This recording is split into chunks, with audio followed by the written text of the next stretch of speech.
And there you have a shot of the Capitol building today, not too far from the Lincoln Memorial, where a call for human rights will ring out. Today, practitioners of Falun Dafa, also known as Falun Gong, will call for an end to a deadly persecution started 27 years ago by the Chinese Communist Party.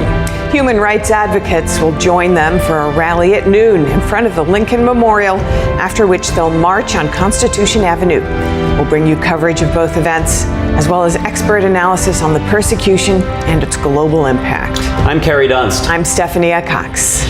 And while today Falun Dafa practitioners and supporters in Washington speak out against the atrocities in China, their message is being echoed far beyond the nation's capital as the movement to free those persecuted has reached people around the world. As we mark the 27th anniversary of the peaceful Falun Gong protest, we're reminded of the CCP's brutal persecution, child slavery, forced organ harvesting, and ongoing human rights abuses. Around the world, this dark anniversary is being used to spread awareness of the now 27 years that Falun Gong has been persecuted in China. Falun Gong, also known as Falun Dafa, is a traditional Chinese spiritual practice, combining meditation exercises with teachings rooted in the principles of truthfulness, compassion, and forbearance. Publicly introduced in China in 1992, by 1999, an estimated 100 million people were practicing Falun Gong, far more than the Chinese Communist Party had members. Perceiving the popularity as a threat to its rule, the Chinese Communist Party launched a brutal campaign to eradicate the practice in July of that year. Since then, millions of practitioners have been arrested, imprisoned, or detained simply for refusing to give up their beliefs. And they endure severe torture and relentless brainwashing aimed at forcing them to renounce their faith. For some, the persecution doesn't end there. Several independent investigations have concluded that forced organ harvesting has taken place in China for years. In 2019, the London-based China Tribunal, a panel of international legal and medical experts, concluded that forced organ harvesting has been carried out throughout China for years on a significant scale. It found Falun Gong practitioners have been one and likely the primary source of organs fueling China's growing transplant industry. Yet the campaign has failed to erase the practice. Today, Falun Gong continues to spread across the globe, drawing support from human rights activists and lawmakers alike. I would say to the Falun Gong community, keep on telling the truth, keep on standing up for the rights of their community and the rights of human rights generally. Bring the message, continue to bring the message that China is violating human rights, because that's a message that needs to continue to be communicated. I stand with you today in solidarity. Your courage, your voice, and your peaceful protest matter. I'm so proud to have co-led critical, pivotal, bipartisan legislation, the Falun Gong Protection Act. It's the landmark piece of legislation in the Congress. Since 1999, the U.S. House has passed 5 resolutions calling for an end to the persecution of Falun Gong. And last year, the House unanimously passed the Falun Gong Protection Act. The bill would impose sanctions on individuals involved in forced organ harvesting in China. In March this year, Senators Ted Cruz and Jeff Merkley reintroduced the bill under a new title, the Falun Gong and Victims of Forced Organ Harvesting Protection Act. It now has 6 bipartisan co-sponsors, including Senator Adam Schiff of California. While we wait for the rally to start at noon, let's now bring in our special guests. We have Dr. Jessica Russo, mental health advisor for Doctors Against Forced Organ Harvesting. We also have Ben Maloney, Director of Digital Outreach for the Falun Dafa Information Center. And Jessica, to start, what are you feeling on this 27th anniversary? You know, normally I think this would be a day of sadness. 27 years of persecution, countless have been horribly tortured, killed through torture or forced organ harvesting. Children have been orphaned, families torn apart. But you know, I feel really hopeful because there is this wonderful, beautiful message of truthfulness, compassion, and tolerance, what they practice, universal values. And they're reminding the world China is not the CCP. China is resilient and strong and based in this deep spiritual tradition. And so I think this is really a day of hope. So I feel very excited. How about you, Ben? Yeah, she said it very well. I might borrow a few of her words as well. I definitely feel mixed emotions, definitely sad, because we do remember that millions and millions of people have been imprisoned, disappeared. There's been so many deaths. Families and kind of a whole societal fabric has been ripped apart by this persecution. And I'm also concerned because we see this escalating within China. We see this actually escalating within the United States and the Chinese Communist Party's influence here against people that are just trying to practice their faith freely under, the rights that we have. But I do agree. I think it's quite hopeful because you can look at it. It's 27 years, yes, of persecution, but it's also 27 years of peaceful resistance. What is probably the largest peaceful resistance to a campaign of this caliber ever within China, and we can see growing awareness, bipartisan support, as we just saw in the video, for actually standing up. So I think people's consciousnesses around the world are awakening. People are seeing what the Chinese Communist Party is. So I remain hopeful today and moving forward. And Ben, we're going to cover a lot today, and there is a lot to cover. But for those who may not be familiar with this issue, maybe we should just start with the basics. In particular, for someone who knows nothing about this, this is something that's not just done in parts of China, not just done to adults, as Dr. Russo pointed out. This affects children, it affects entire families. So maybe you could walk us through a little bit about what the persecution looks like in China today for those who practice Falun Dafa. Sure. The persecution of Falun Gong is very different than other persecutions that have happened within China. The Chinese Communist Party doesn't care if you're 9 or 90. To them, you're nothing. And so what we've seen actually unfold is, if you look at what Jiang Zemin, who was the leader at the time of the persecution when it started, a despot in 1999 that started this persecution, he said 3 things. His goals was threefold. Number 1 was to ruin their reputations, bankrupt them financially, and destroy them physically. And if you look at the playbook of what the Chinese Communist Party has done, they started with propaganda, the dehumanization, which we've seen in campaigns across Nazi Germany and elsewhere. Then they started with this whole persecution that's actually led to, mass imprisonment, torture, and death. But if you look at how China's society has been impacted, you mentioned not just adults, but to children. The orphans, imagine you're a 9-year-old girl in China, and, through the 90s, everyone's saying, this is great. You go to the parks with your parents, you're practicing this meditation. By the government's own estimates, 70 to 100 million people, 1 out of every 13 people in China is practicing Falun Gong. So everyone knows somebody practicing. And then overnight, they're telling you, no. Actually, your parents are evil people, and they're in a cult, and they're against the government, and they're doing all these things and all the propaganda. And not only that, but one day you wake up and your parents aren't even there.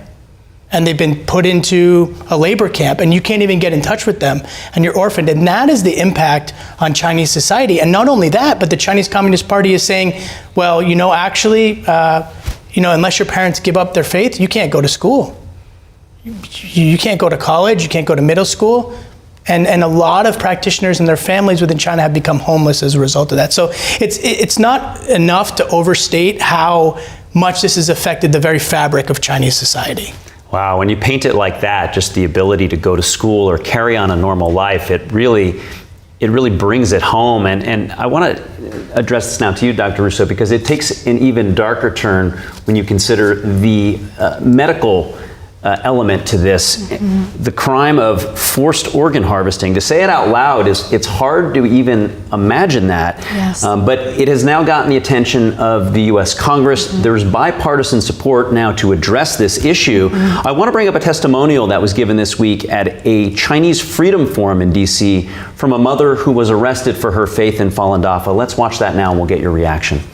In the labor camp, I was also forced to have blood drawn and internal organs examined. The doctors were unusually excited to see that my organs were in excellent condition. Years later, as the international community exposed the CCP's crimes of harvesting organs from living Falun Gong practitioners, I realized how terrifying that so-called medical examination truly was. Dr. Russo, it's hard to hear that testimony, and I'd like for you to give us just sort of a background on forced organ harvesting. What is it and who is it affecting in China? Yes, okay. Forced organ harvesting is probably the worst crime we've seen in this century, and probably in the last century. It is literally what it suggests. Taking organs, vital organs, a heart, kidney, liver, from donors who are not willing to donate.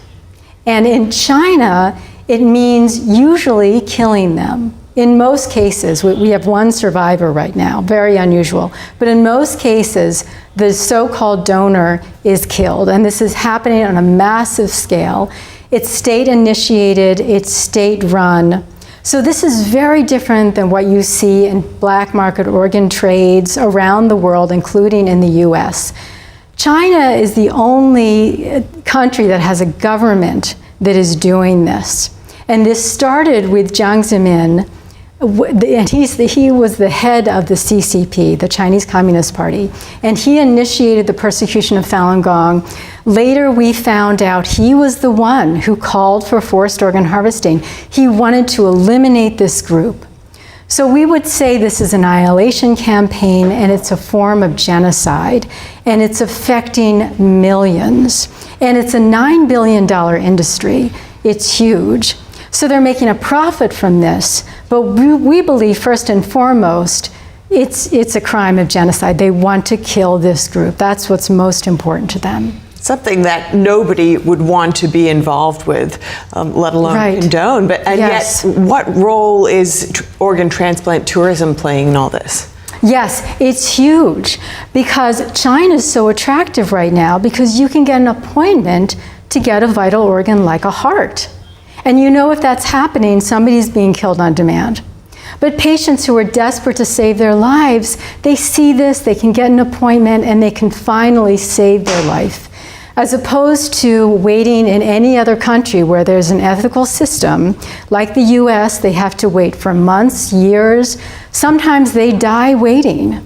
So they're going to go to China.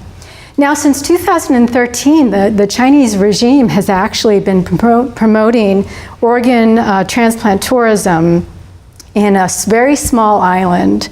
It's at the very southern tip of China called Hainan. And they boast about this. It's a medical hub. So you can go over there for transplant, anti-aging treatment. They're doing stem cell research. So that's attracting people from all over the world. And you can go there and not have a visa. You can stay there for 4 weeks, up to 4 weeks without any visa. Incredible. Yeah. And I know we're going to look at this in much more depth in the minutes and more to come. But Ben, the next logical question really is, why? Why would the regime want to initiate this kind of brutal persecution against a group of people? Yeah, I think if you zoom out, there's a couple of kind of superficial reasons that the persecution of Falun Gong occurred. The first was that, by the government's own estimates, 70 to 100 million people is really a lot of people within China. So while initially they supported the practice and said, hey, it has these health benefits, it's actually saving us healthcare money, at some point, that numbers scare the Chinese Communist Party because they want to have control. There's more people practicing than in the CCP. Another thing to recognize is that Falun Gong is an ancient spiritual practice that kind of taps the Chinese people back into their true culture, their traditional culture, Taoism, Buddhism, Confucianism, things that the Chinese Communist Party, through all of their campaigns, Cultural Revolution, have destroyed. And so these things like truthfulness and compassion and tolerance, which I'm sure all your viewers can agree are great things, are antithetical to the atheism and class struggle of communism in the Chinese Communist Party. Then you add to that sort of the perfect storm, if you will, of Jiang Zemin being the leader at that time, who has this cult of personality, sees himself as this Maoist type figure that wants to consolidate power within the Chinese Communist Party through actual persecution against people. And so you see that happen. And I think, like, as Americans, the strange thing is that we think about it like, truth lies in the middle, like this can't really be this bad. And I think the thing to really understand is the Chinese Communist Party is just that evil. Like, there's no kind of middle ground. They're really just that evil. And I think that's something that for Americans is hard to believe. Like, as we talked about forced organ harvesting, you're talking about, mass killing. That's really hard for Americans to kind of grasp in this century. Yeah, especially removed several 2 or 3 generations from World War II, where the world was confronted with such evil. Things have sort of turned a little bit more toward, like you say, something more toward the middle, and it's just so hard for people to accept. Jessica, I want to play another clip from the Chinese Freedom Forum this week. One of your colleagues from Doctors Against Forced Organ Harvesting had this to say during a panel that happened this week. Let's have a look at that. Of medical ethics in the 21st century. It really represents the ultimate corruption of medicine. It transforms a profession dedicated to preserving life into an instrument of persecution, and the physician from healer into executioner. I mean, it's just shocking. How could something so inhumane be allowed to take place in China? What would it didn't just happen overnight, so what is the environment that allowed this to take place? Yeah, that's a great question. This is a totalitarian regime. This is what communism is. In any totalitarian regime, they do not care about human life. They simply don't. Human beings are a commodity for them. And so what this means is they're going to use human beings in any way they want. So the ones they want to eliminate, they're going to eliminate them without any qualms about that. And for the others, they're going to make sure that they're on board with their agenda. They do that through manipulation, usually state-run media, lots of propaganda. And in China, it's not just domestic propaganda. They're doing this around the world. They pay billions to Western news outlets to make sure that they're covering the right narrative, the story they want the world to know about Falun Gong, forced organ harvesting, which usually doesn't get discussed. If it does, it's really downplayed. So maybe they used to use criminal prisoners. Now they've got this huge donation base. They have nothing to back this up. But this is what they say. They've never acknowledged prisoners of conscience.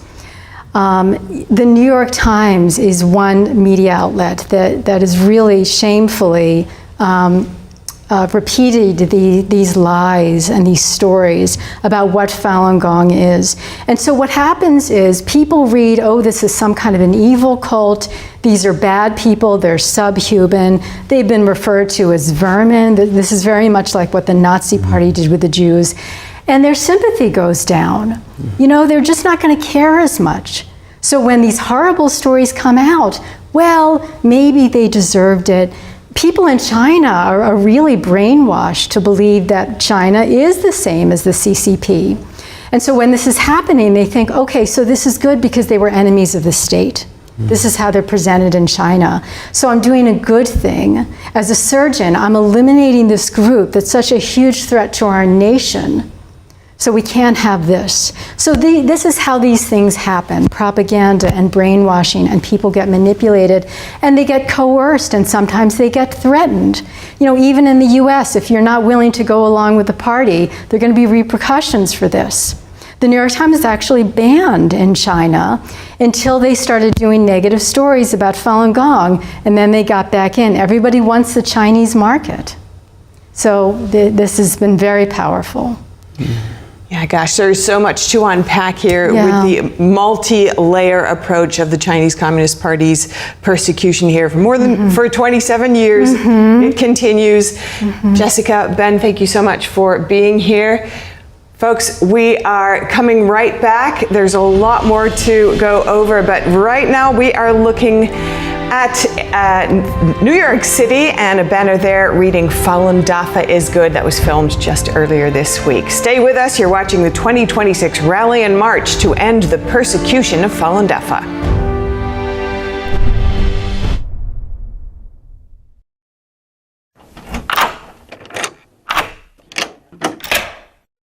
I'm Jonathan Lawson.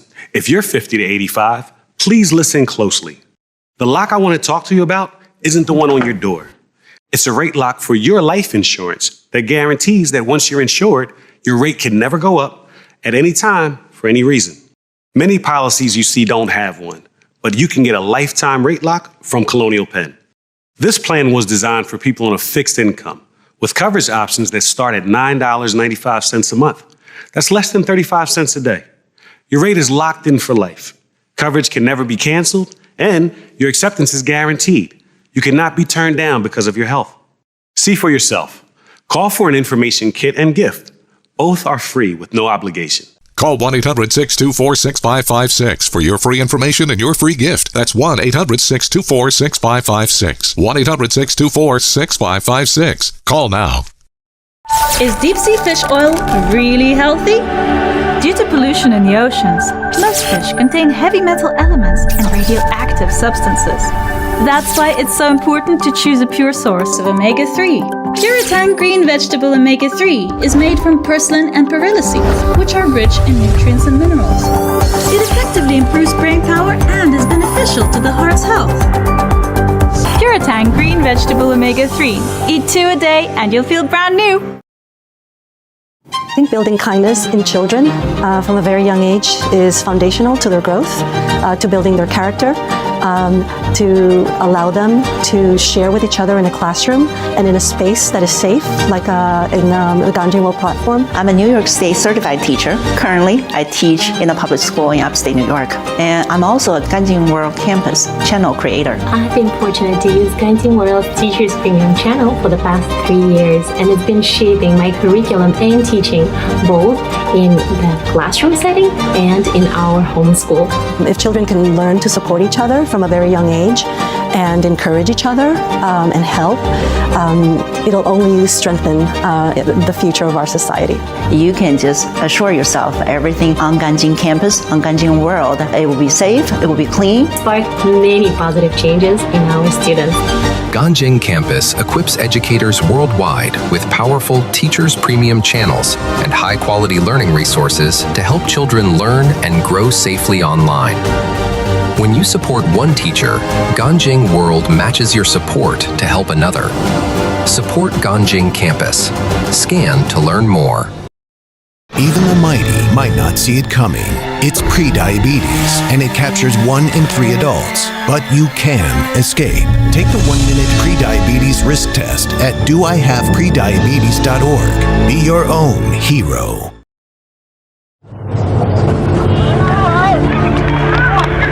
There are real consequences to controlled media.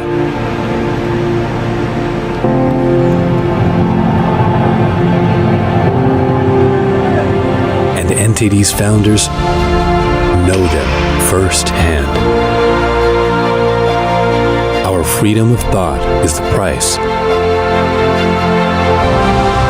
This is the lesson that guides us in everything we do.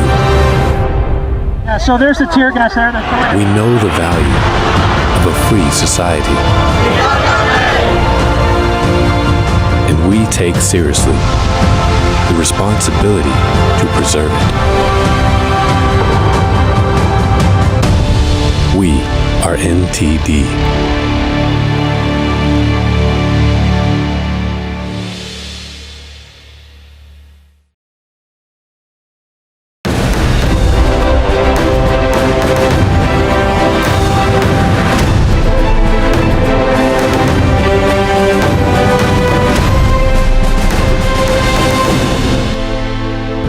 And the weather is pleasant. It's a bluebird day. You are looking out at a live shot of the Lincoln Memorial.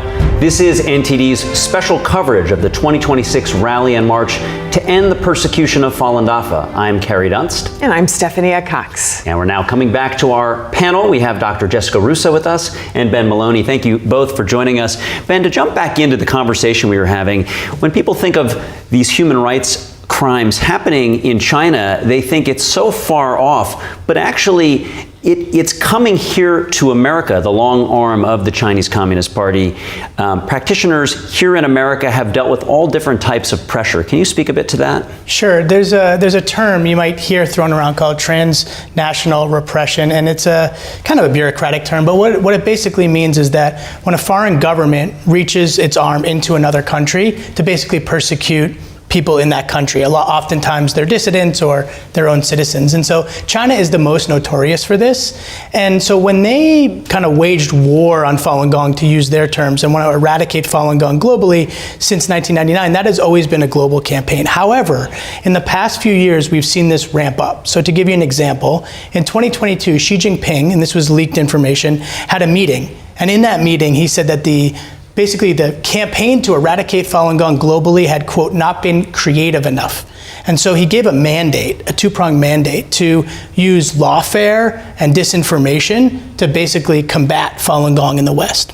And so since 2022, what we've seen is a variety of frivolous lawsuits, harassment campaigns, disinformation, and I'll give you kind of a tangible example. So there's been a number of arrests, actually, that has happened from these agents that have been deployed by the Ministry of Public Security, Ministry of State Security, which are basically the state apparatuses, spy apparatuses, and domestic apparatuses. So there was a guy, John Chen, who was arrested a couple of years ago and sentenced to jail.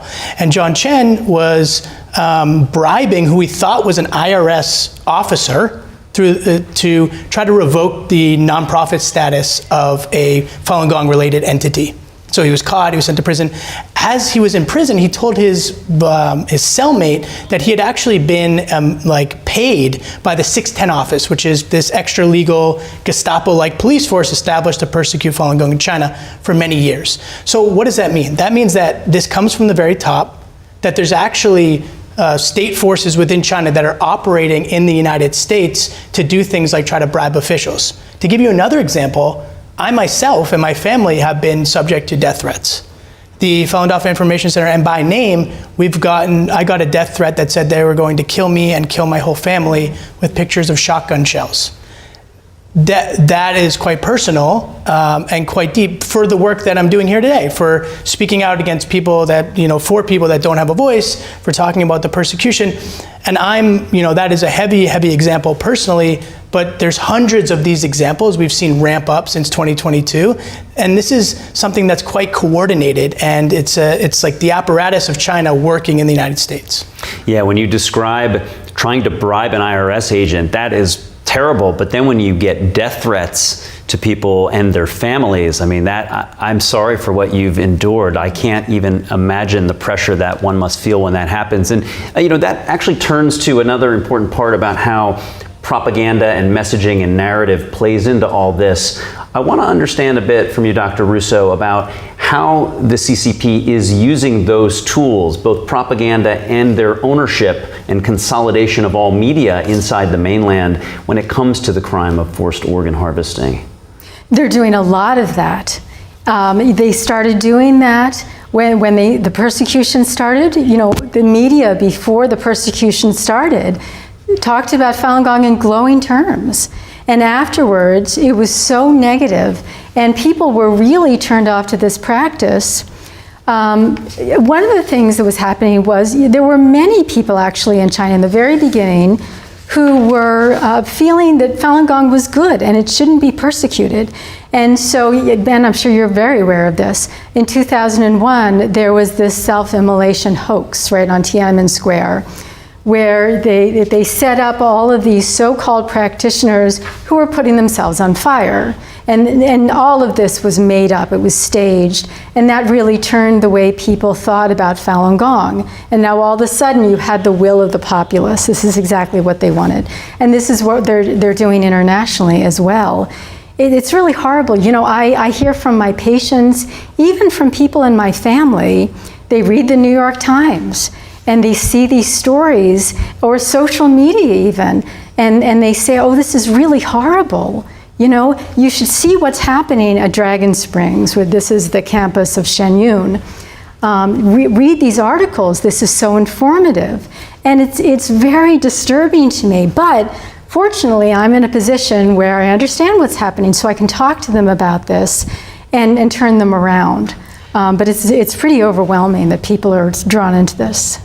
Yeah, and it does almost take a kind of coordinated campaign to just get the right information out to people amidst this kind of climate. But luckily there is a recent film that's come out, and actually it's an NTD Studios documentary, and the film puts a spotlight on transnational repression linked to the CCP.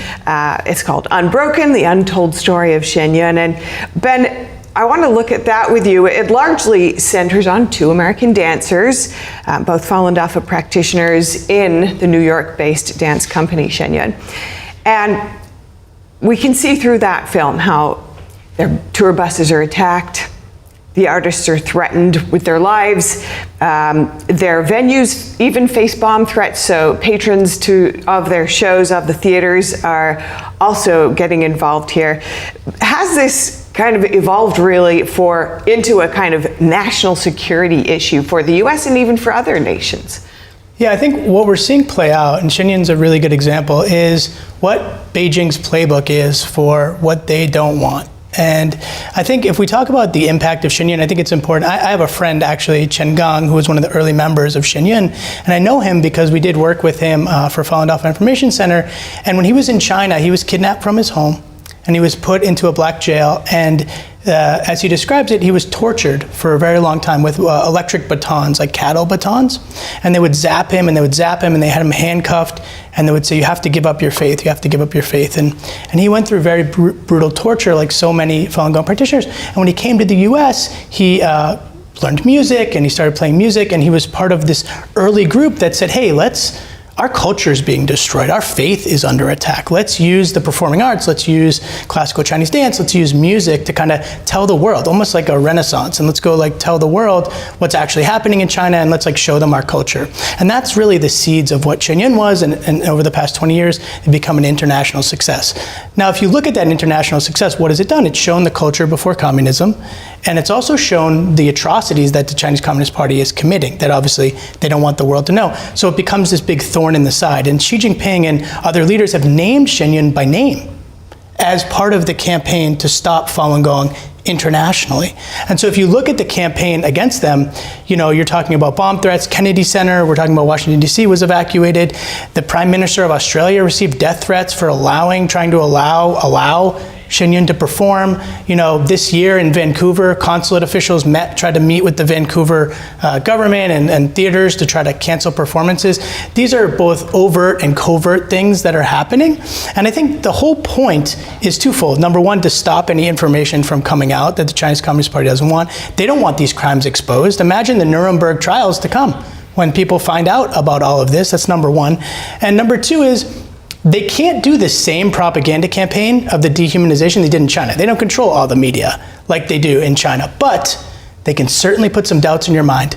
They can certainly say, wait a second, whether it's New York Times or other things, truth lies in the middle, right? Like I was saying earlier, truth, as Americans, we're always truth lies somewhere in the middle, not this is actually a coordinated campaign. So they don't actually, in the US, they don't need to do pure dehumanization. They just need Americans to go not sure.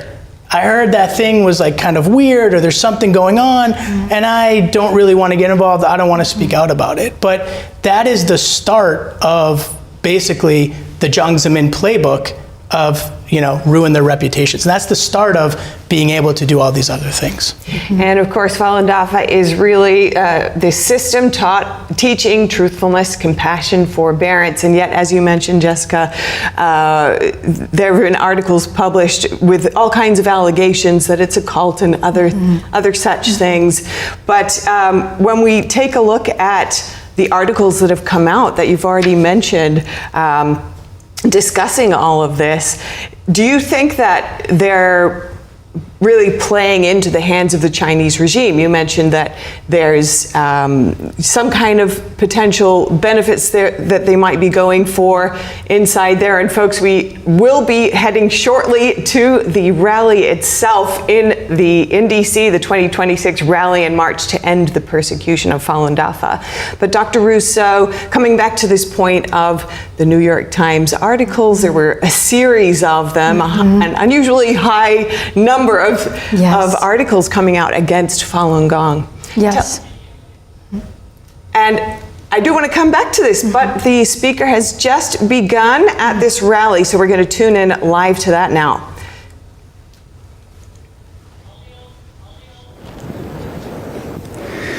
Today, we stand here at one of the great symbols of human freedom to say again that it must end. The Chinese Communist Party launched this persecution believing it would be over quickly. It was not. It has not been. Because people who live truthfulness, compassion, and forbearance do not simply yield. They persist. They endure. 27 years. That number should stop us. Campaigns of repression usually fade through indifference or through exhaustion. Falun Dafa practitioners are still here, still practicing, still speaking. The persistence itself is the message. This is not only a moment for reflection.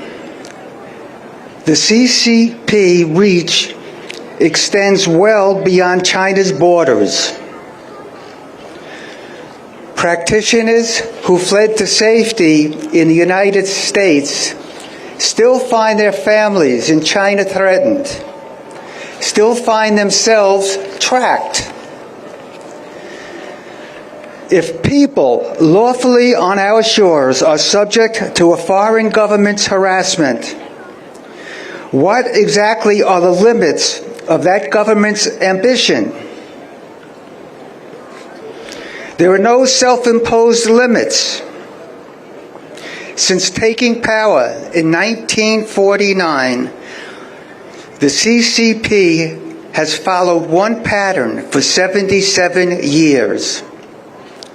Identify a group, manufacture a threat, and then eliminate the target.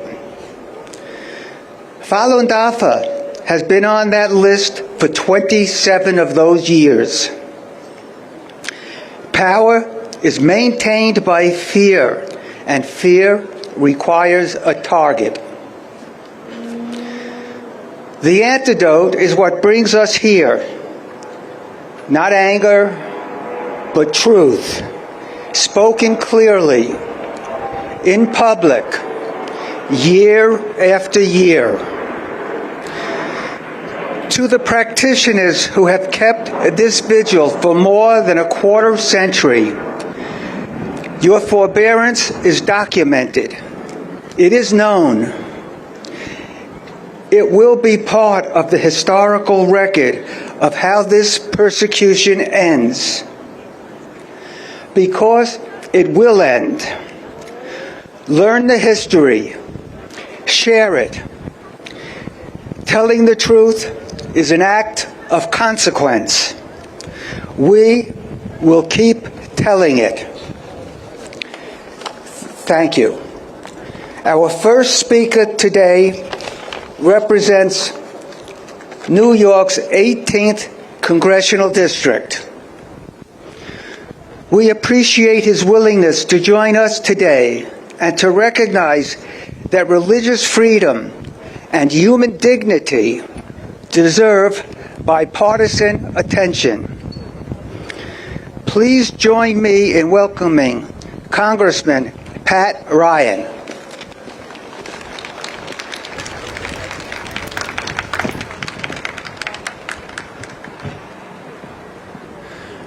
Good afternoon. It's a beautiful day, and it is really my honor to be with you all. This is our first time at this location, but I've been proud to stand with so many of you on the other side of the mall in years prior, and it's my honor to be with you again today. I want to thank all of the organizers, especially this year. I know it was difficult to find a location with all of the 250th celebrations. So thank you to everyone's hard work in bringing this together, and to everyone who traveled from very, very far away in many cases to be here in our nation's capital. Thank you for being here, and thank you for inviting and including me. It is my honor. Despite the heat, I think there are record numbers of folks here that I passed and walked in with, and it's a reflection of the continued growing force and power of the community and of the message that you stand for. So thank you again. As many of you know, I am proud to represent the global headquarters of the Falun Gong in Dragon Springs, in my district in Orange County and in the Hudson Valley. And I've been able to visit many times and to really see firsthand in conversations and in my visits the unwavering dedication of the community to the Falun Gong values, to highlighting traditional Chinese values, arts, and history, and it has brought such pride and inspiration to my entire district, all 800,000 constituents. So it is really not only a pleasure and honor to me to represent the community, but it has made our entire Hudson Valley community, my entire district, and our entire country stronger and better to have you as part of our community.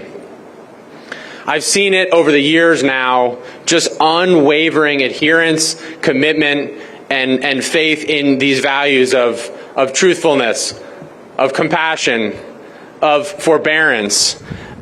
They really are, especially in a moment like this in our country and around the world, an inspiration and a call to action for every American. As you heard in my introduction, I believe, especially in this 250th year of the United States founding, that the foundational commitment to freedom, specifically enshrined as religious freedom and freedom to practice one's faith without interference, without intimidation, without the incredible level of vile and evil actions of the Chinese Communist Party, of intimidation, arrests, violence, organ harvesting, horrific stories that we've seen and documented and we know continue to go on. That's foundational not only to Falun Gong, but to America. And so I want you to know that as your representative and as one of the 435 members of the House, I am proud to carry those values to the House floor. For the last several years, I have co-led bipartisan legislation called the Falun Gong Protection Act. Many of you are familiar with this, but with the act, we send a message loud and clear to the Chinese Communist Party. Their egregious violations against humanity and against Falun Gong practitioners will not be tolerated. We must continue to stand united and strong to hold especially organ traffickers accountable for their reprehensible crimes, and to continue to speak out without hesitation or reservation against this restriction of human rights, against the persecution of Falun Gong, and against the persecution of all religious groups. And so especially knowing how many members of my own community, my constituents, are living in fear, are living under threat, have family members still, in many cases, imprisoned or not able to practice their freedom, their faith in freedom, I take it extra personally to fight even harder and even louder. So we've passed that Falun Gong Protection Act through the House of Representatives. We'll do that again. We have to pressure for passage in the Senate, which I'm also working on my Senate colleagues. And I will wrap and end by just saying, again, thank you. Seeing all of you here, seeing this commitment in action, it gives me additional energy and inspiration and pride to go continue to fight another round, to not only pass this legislation, but to make sure that we ultimately win this victory that I know has been going on for many decades. But I'm confident that with the commitment to truthfulness, compassion, forbearance, that will continue and we will succeed. So thank you again for having me. Have a wonderful day. And if there's anything anything I can do to be of service, please let me know. Thank you.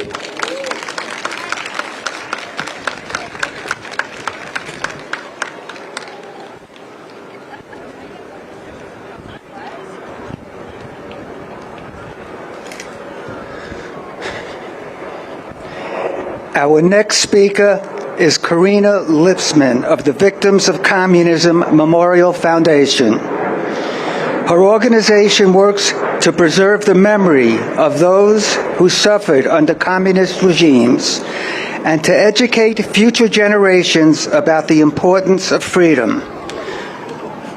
Please welcome Karina Lipsman.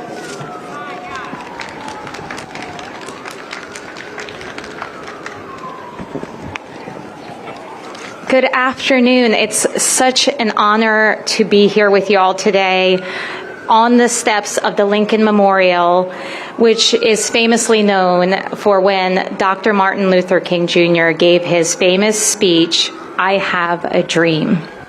And seeing so many of you here today coming from all over the country is just remarkable and says everything we need to say to the members of Congress, to the White House, and to everyone that's here today, that so many people are being persecuted and not living in the same, with the same freedoms and liberties that we're living here in America. As the Director of Government Affairs of the Victims of Communism Memorial Foundation, it truly is an honor to be here as we gather to remember, reflect, and to reaffirm the importance of preserving history.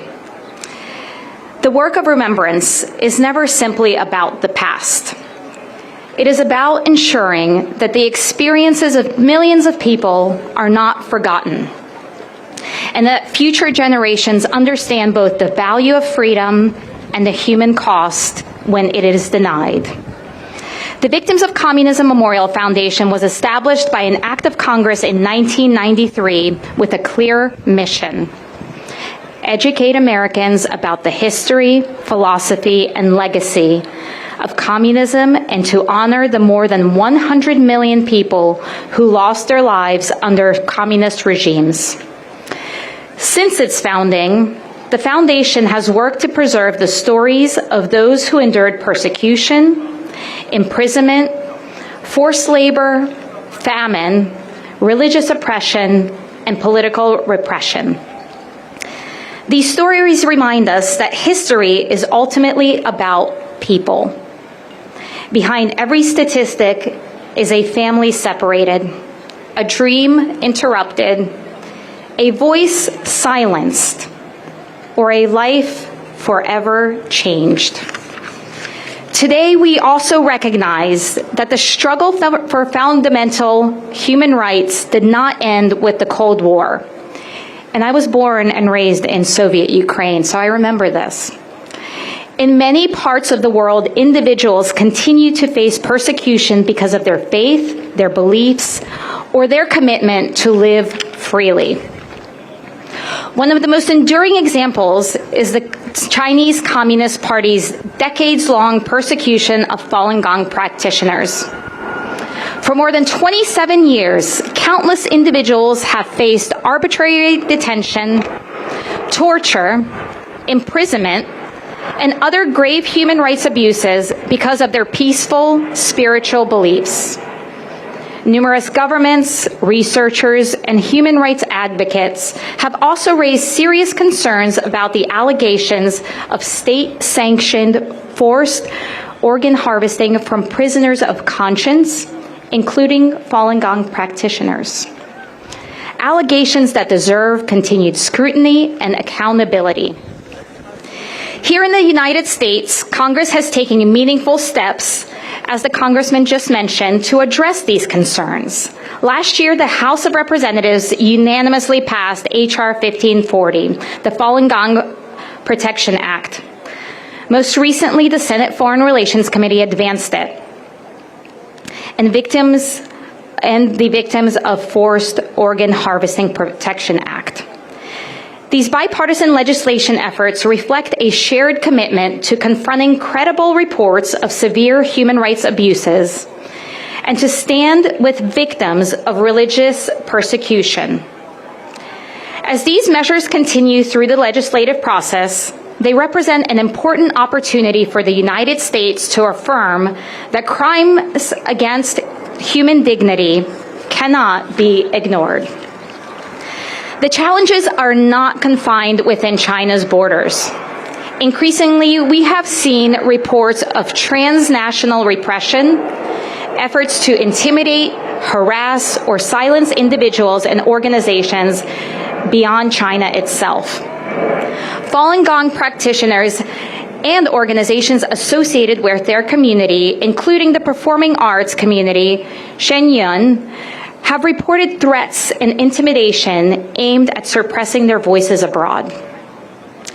Such reports underscore the importance of protecting the freedoms of expression, religion, and association that are foundational to democratic societies.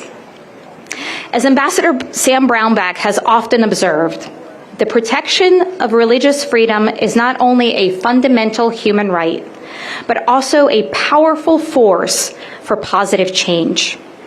History has repeatedly shown that societies flourish when individuals are free to live according to their conscience without fear of persecution.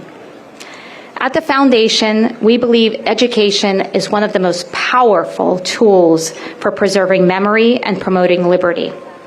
Through educational programs, research, public events, survivor testimonies, and our growing efforts to document the history of communist regimes, we seek to ensure that these stories continue to reach students, educators, policymakers, and communities across America.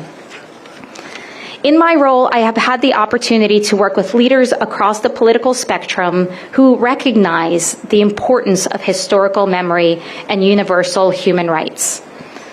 But our mission extends far beyond government. It belongs to the teachers who educate, families who preserve their histories, survivors who courageously tell their stories, and citizens who understand that remembering the past is essential to building a better future. Many Americans are fortunate to enjoy freedoms that previous generations and many people around the world today can only dream of. Those freedoms should never be taken for granted. They have been secured through sacrifice and strengthened by the courage of individuals who refuse to surrender their dignity, even in the face of oppression. As time passes, we have fewer opportunities to hear directly from survivors. That makes our responsibility even greater. We must continue to preserve their testimonies, supporting historical scholarship, and ensuring that younger generations understand why these stories still matter. History teaches us that indifference allows injustice to endure.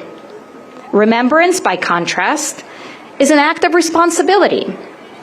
By preserving memory, we honor those who suffered, recognize the resilience of those who survived, and affirm our commitment to defending the inherent dignity and freedom of every human being. I promise I'm almost finished.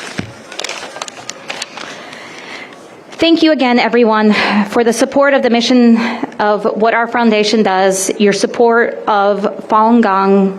Your commitment ensures that these stories continue to be told, and that those who have suffered under tyranny are never forgotten. May we leave today with a renewed commitment not only to remembering history, but to standing with those to continue to seek freedom, truth, and justice. Thank you very much.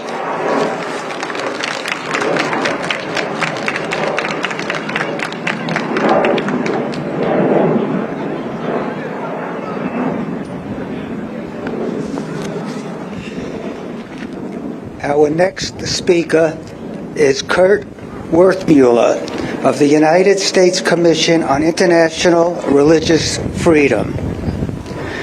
USERF has played an important role in documenting religious persecution around the world, including the persecution of Falun Dafa practitioners.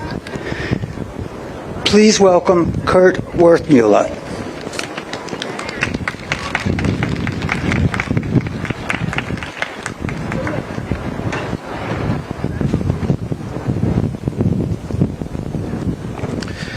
Good afternoon.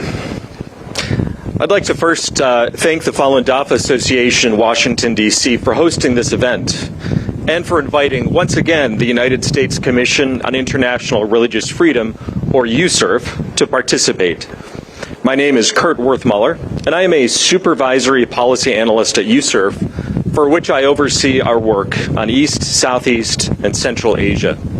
I'm honored to be here today to speak at this rally on behalf of USERF.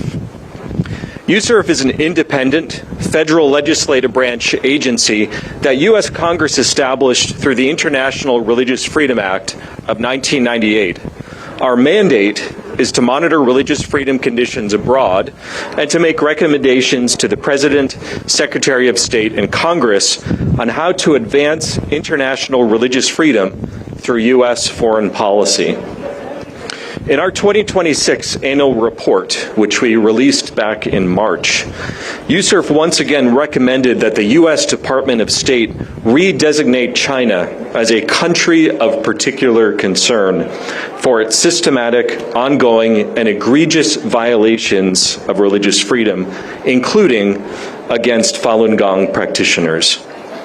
Year after year, USERF has continued to unflinchingly condemn the Chinese government's reprehensible mistreatment of Falun Gong practitioners, who have faced the worst forms of surveillance, harassment, detention, imprisonment, torture, transnational repression, and yes, even death at the hands of Chinese President Xi Jinping's government. In that latest annual report, for example, USERF noted that Chinese authorities forced an 87-year-old Falun Gong practitioner to begin serving a 3.5-year prison sentence, and that several other elderly Falun Gong practitioners reportedly died in prison last year. Chinese authorities have handed down several dozen prison sentences to other Falun Gong practitioners this year alone, often after prolonged periods in detention, and those sentences reach up to 9 years imprisonment. And reports persist of transnational repression by and on behalf of the Chinese Communist Party, or CCP, including an incident just last month in South Korea in which police detained 3 Chinese tourists for attacking a peaceful Falun Gong gathering. In addition, USERF maintains the Frank Wolf Freedom of Religion or Belief Victims List, a publicly accessible database of individuals who are suffering detention, imprisonment, torture, and other horrible conditions because of what they believe. Many Falun Gong practitioners are among those victims who we've included in this ever-growing resource.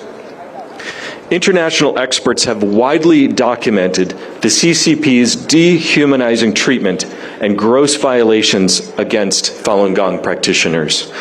These findings necessitate a strong U.S. stance alongside our international allies and partners to hold those perpetrators accountable. USERF remains committed to monitoring and publicly addressing the Chinese government's religious freedom violations and its online disinformation campaigns that are aimed at discrediting religious freedom and human rights advocates. Falun Gong practitioners have common cause with many others who are suffering severe violations of religious freedom at the hands of the Chinese government, including Uyghur and other Turkic Muslim minorities, Tibetan Buddhists, independent Protestants, underground and even government-registered Catholics, and the Church of Almighty God, and other unrecognized religious and spiritual groups. The CCP's so-called Ethnic Unity and Progress Law that came into effect earlier this month as well as many other legal measures that the CCP has passed over the last year, together mark a deeply concerning escalation in the government's so-called sinicization of religion policy. That policy serves only to make all religion belief throughout China entirely subservient to CCP ideology and increasingly punishable at the arbitrary discretion of Chinese authorities. USURF will continue to monitor and to speak out against these reprehensible measures and their terrible impact on Falun Gong practitioners and all other vulnerable groups across the country. It is deeply regrettable that the need to hold this very rally and to continue to draw attention to the CCP's brutality continues to persist year after year. Nevertheless, USURF appreciates your ongoing advocacy for the religious freedom of all people in China, and we continue to support your efforts to document the CCP's multi-decade persecution of Falun Gong practitioners. As USURF continues to work with you and our other civil society partners, we look forward to a day when Falun Gong practitioners can join every community of religion or belief in China in practicing, worshiping, and believing freely without fear and in peace. Thank you.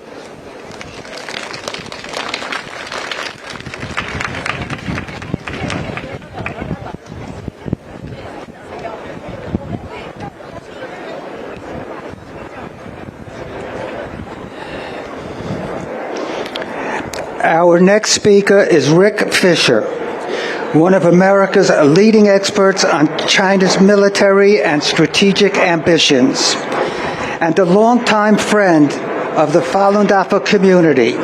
Please welcome Mr. Fisher.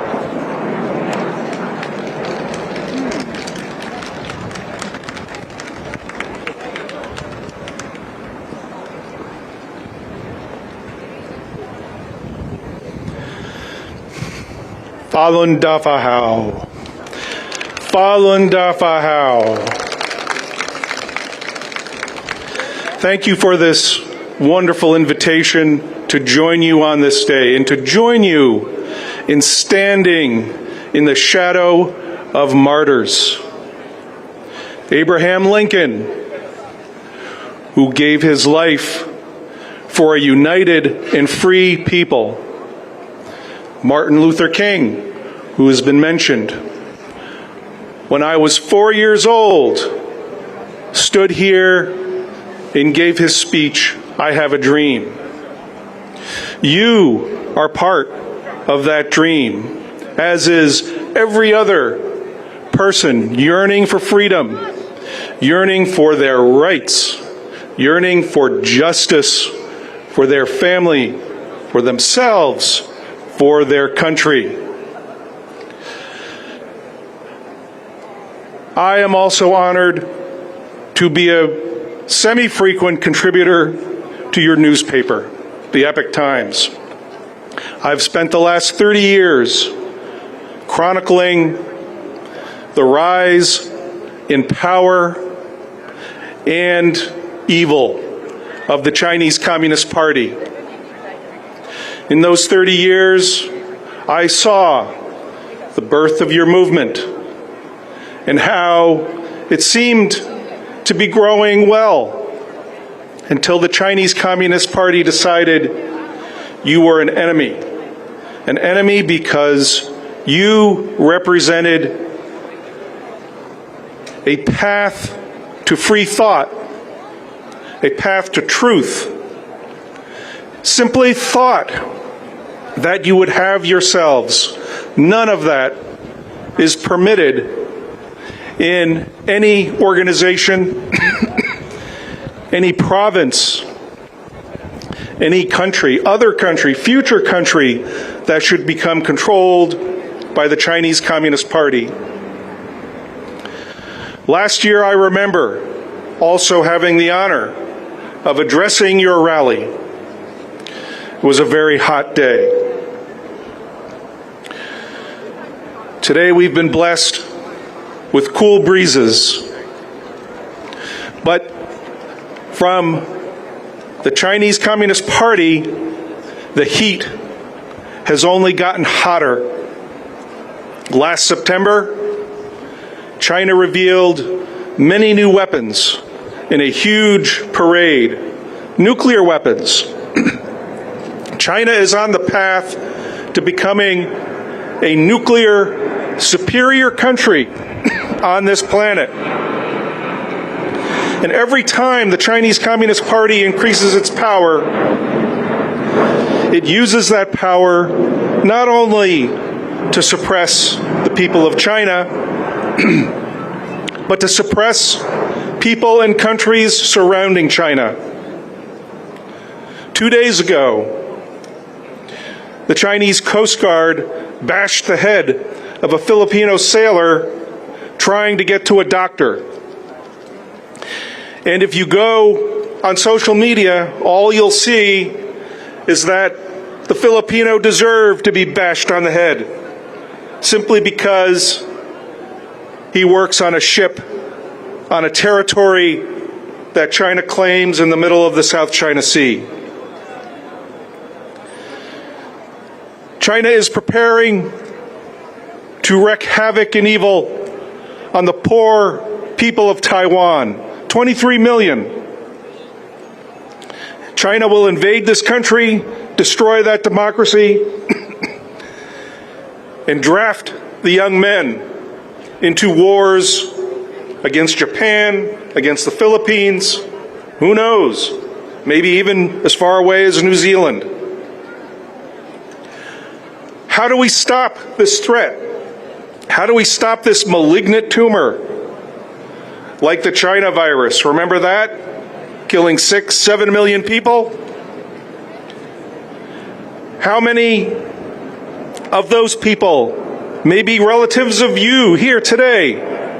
How many have received justice from the Chinese Communist Party? After all, it was their virus. For that matter, how many of the 50, 60, 70 million victims of Mao Zedong have received justice? I don't think any of them. And that is why it is so important that you stand here today, that you go home and continue your movement, that you continue to stand for freedom, for justice, for Falun Dafa, for the people of China, and indeed the world. I am honored, again, to stand here before you today in the shadow of martyrs, to say how thankful I am for your sacrifice, for your martyrs. And I pray that they too someday will receive justice. Thank you again.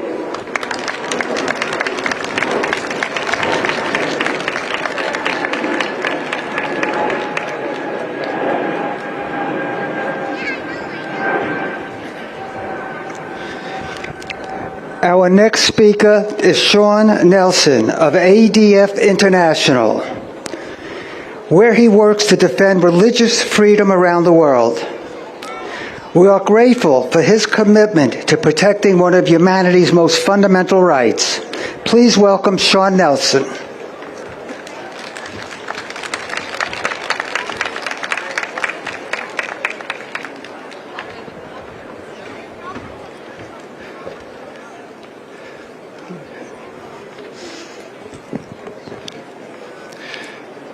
Dear all, thank you for the kind invitation to speak today, and it's always wonderful to join you during the summer here on the National Mall. My organization, Alliance Defending Freedom, is the world's largest faith-based legal organization dedicated to protecting fundamental freedoms for every human being, chief among those, religious freedom. Your community, the Falun Gong community, has for decades been at the forefront of the fight for religious freedom in China.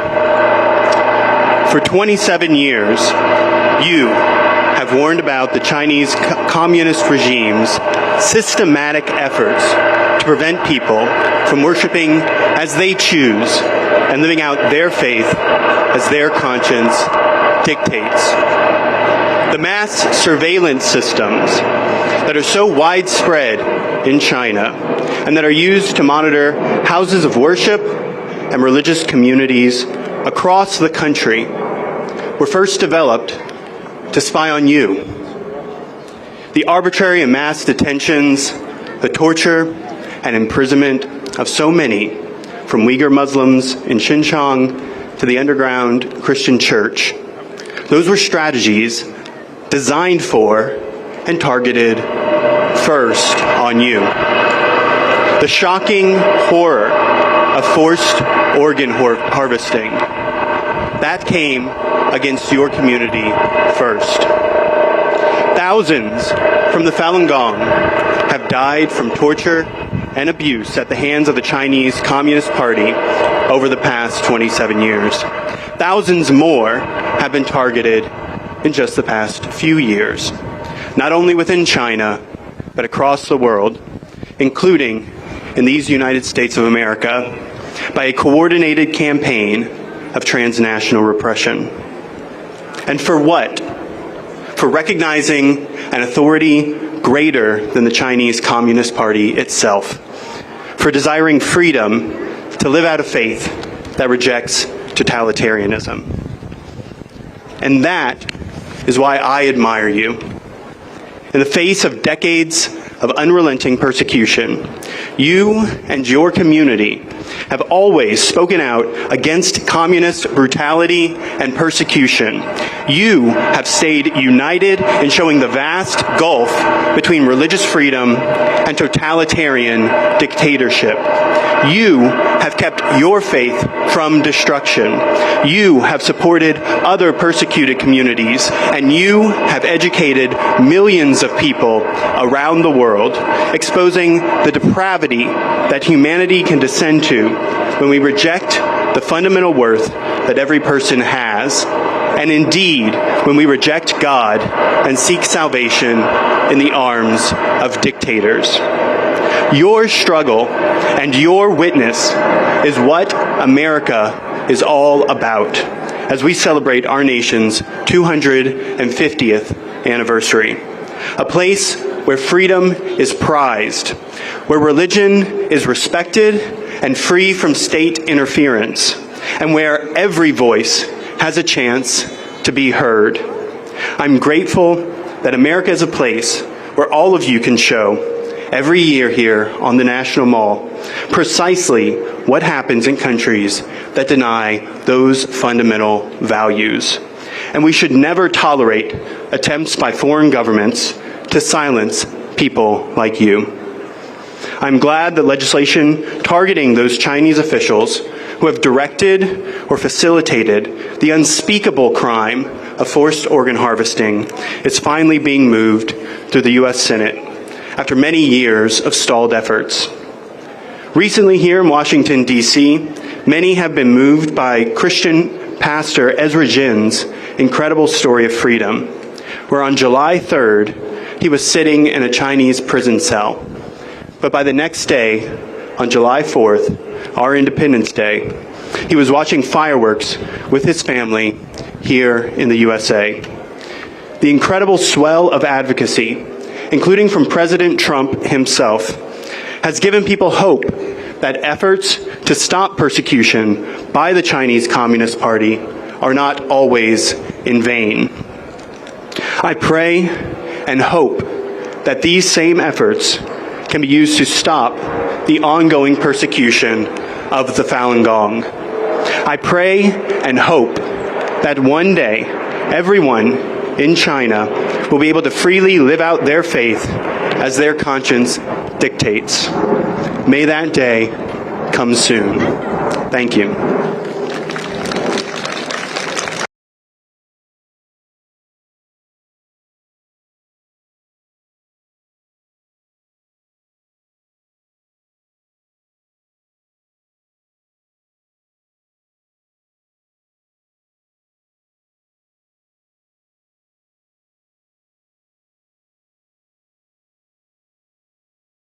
Piero Tosi is one of those friends. Piero serves as Senior Director for China Policy at the America First Policy Institute.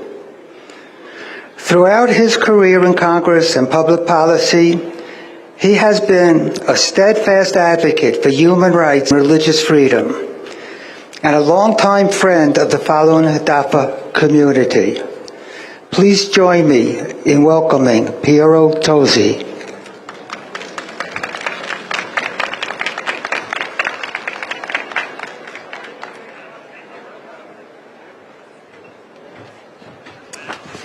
Thank you for that kind introduction. This week, 27 years ago, the Communist Party of China began the widespread and systematic persecution of the Falun Gong movement.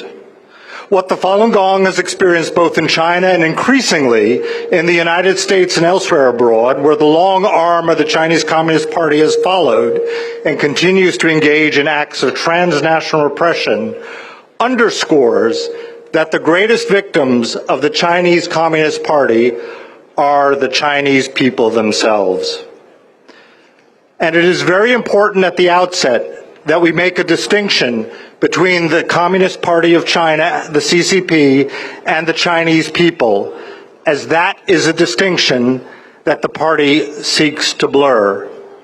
For the history of the CCP is written in the blood of the Chinese people.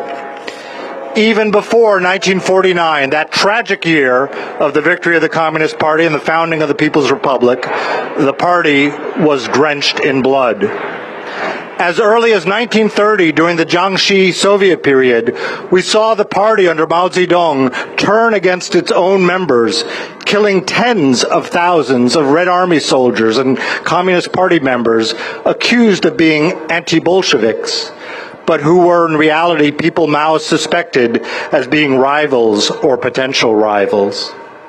This set the template of purging and bloodletting that occurred subsequently, including the Yan'an rectification movement of the early 1940s, when American propagandists such as Edgar Snow were presenting the CCP as a rural reform movement and Mao as a reformer. But it was post-1949 that the full monstrosity of the CCP came to the fore on a national level. From the early 100 Flowers, land reform, and anti-rightist campaigns, through the Great Leap Forward and the man-made famine that accompanied it, through the Cultural Revolution, the Communist Party has shown itself not to be great, glorious, and correct, as it claims, but rather the greatest enemy of the Chinese people. And what about the so-called reform era, when the Chinese Communist Party opened itself to global investment and became the factory of the world, that period of engagement which began in the 1990s? That period of the 1990s was bookended by the 1989 Tiananmen Square massacre, a crushing of a nascent democracy movement that happened not only in Beijing, but throughout China, and the 1999 crackdown on and persecution of the Falun Gong, which we commemorate this week, and which continues to the present day. Today, we see the horrific practice of forced organ harvesting, of which Falun Gong practitioners were among the first victims and the first to warn us, continue on an expanded, almost industrial basis, principally targeting the Uyghurs in a genocidal campaign. And we have seen the long arm of CCP repression extend to these shores. The constant harassment of Shenyun performances at venues around the world, the physical attacks on peaceful protesters that occurred in November 2023 at the APEC summit in San Francisco, that the Washington Post has documented was coordinated by the PRC consulates in Los Angeles and San Francisco, and the burning down of a statue of Xi Jinping, which called attention to his role in the unleashing of the COVID virus throughout the world at Liberty Sculpture Park in Yermo, California, are all examples of transnational repression, as well as egregious violations of American sovereignty. And we've seen just this month, with the enactment of the so-called ethnic unity law in the PRC, an effort to strengthen the long-arm instruments of transnational repression. For Article 63 of that law explicitly states that, quote, organizations and individuals outside the territory of the People's Republic of China, unquote, are subject to it.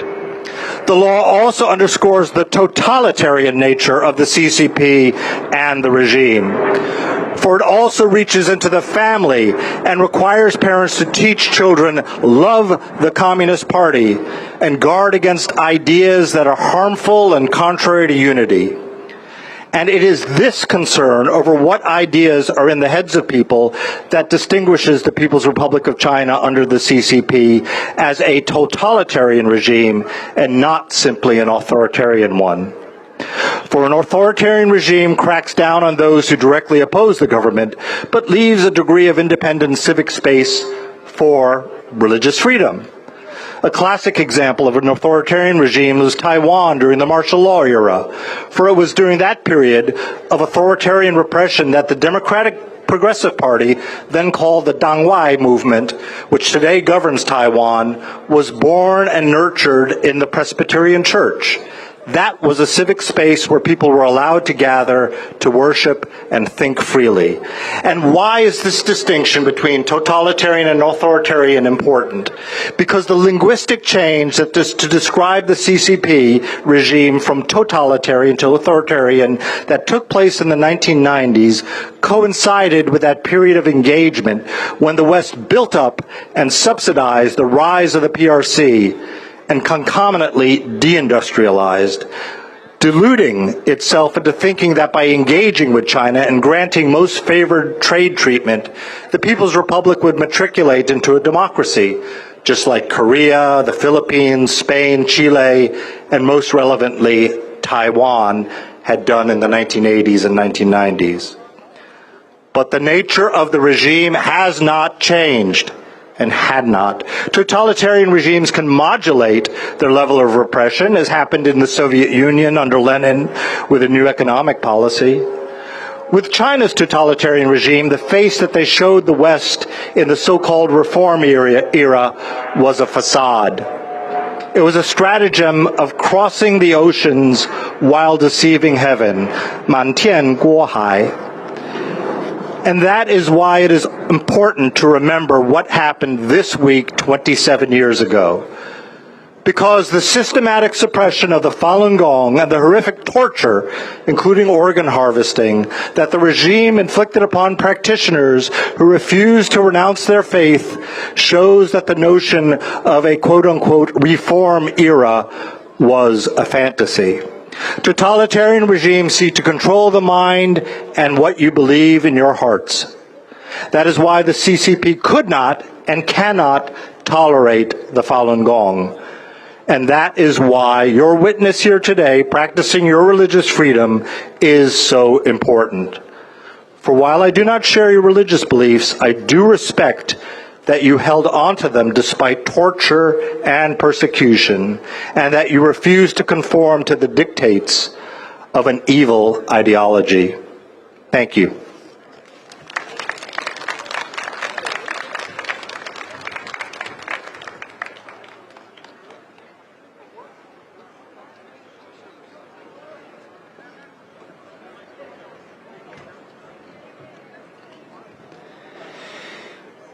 Our next speaker hardly needs an introduction. Enes Kanter Freedom has used his international platform not only as an NBA star, but also as a courageous advocate for human rights and freedom. We are honored to welcome him here today.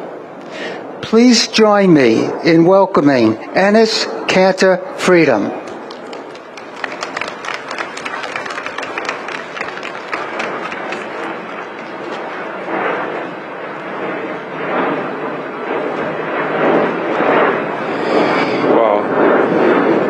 Well, I just want to say thank you guys for having me. As you guys see, I don't have a paper in front of me because I'm just going to speak from my heart. because, Falun Dafa issue has been dear to my heart for a very long time. Around 3 years ago, I met with this little girl, right? And she was like pretty much like 3 feet tall, very young girl. She told me that she's like, hey, can you please help my family? And I was confused. I'm like, what are you talking about? And that was the first time that I heard about the cause of Falun Dafa, Falun Gong issue. And from that day, the whole cause became dear to my heart. And I was playing basketball in NBA actually, right? And obviously, as everybody knows, that NBA has deep ties with the Chinese Communist Party. So I started to speak up about some of the problems that are happening in China. And unfortunately, because of the relationship between NBA and the Chinese Communist Party, NBA was pressuring me to stop talking about it. But I was like, you know what? This issue is bigger than myself, bigger than basketball, and bigger than NBA. Because while we are comfortably playing basketball in this country, on the other side of the world, people are losing their loved ones, losing their lives, and losing their homes. So obviously we are in Washington, D.C., right? And we have lots of lawmakers in the city. I think my one message to all the lawmakers out there, we are tired of hearing condemnation. We don't want to hear condemnation anymore. We want you to take concrete action against Chinese Communist Party. Because while you are condemning all the atrocities happening over there, thousands of innocent people, maybe millions of innocent people are losing their loved ones. So we got to do whatever we can to push our lawmakers to take concrete action against those evil regimes like the CCP. So this is my first message. And my second message is, please look around you, right? We have people from all different kind of ages coming here for standing for what's right, standing for the truth, and standing for what they believe in. And this is the message that you guys are passing along to young generation out there. So if nothing happens, right, all these kids out there growing up for what they believe in. So for that reason, it gives me so much hope. It gives me so much motivation to fight for what's right whenever I see all these young kids out there are coming here and trying to be the voice of all those innocent people out there who don't have a voice. So I want to say, you guys have an ally as an NBA player. And I know that I lost my career. I know that I lost millions of dollars, but you know what? It's nothing compared to what you guys are going through. So, but again, I just want to say thank you guys for having me. But we need to bring more people in here. Maybe next year, I want to bring more athletes. I want to bring more actors. I want to bring more. Activists. I want to bring more people here to be your voice, because this is a non-political movement. This is a human rights issue. So we don't care if you are from the right, from the left, whoever you are, you can come here and stand with innocent people.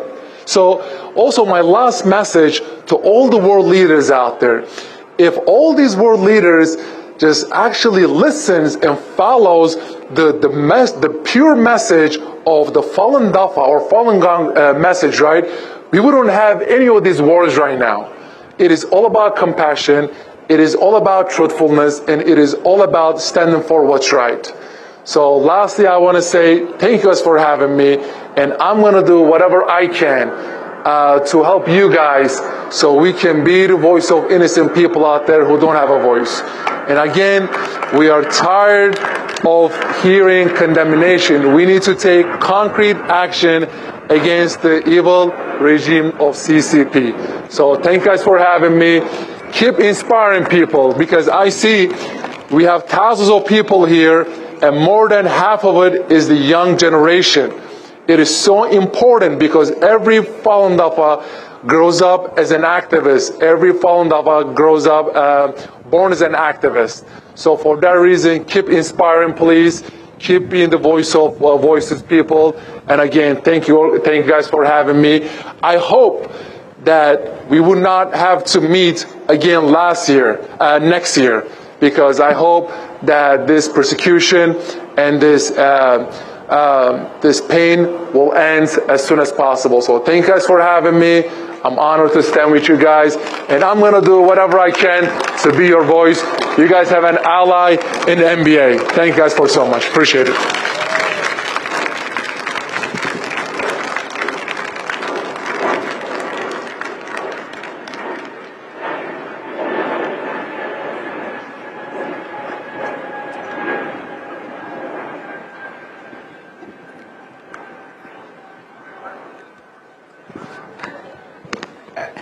Our final speaker,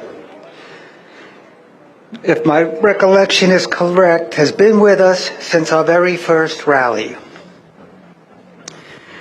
Faith McDonald has devoted her career to advocating for persecuted religious communities around the world. We are grateful for her long-standing friendship and support. Please welcome Faith McDonald.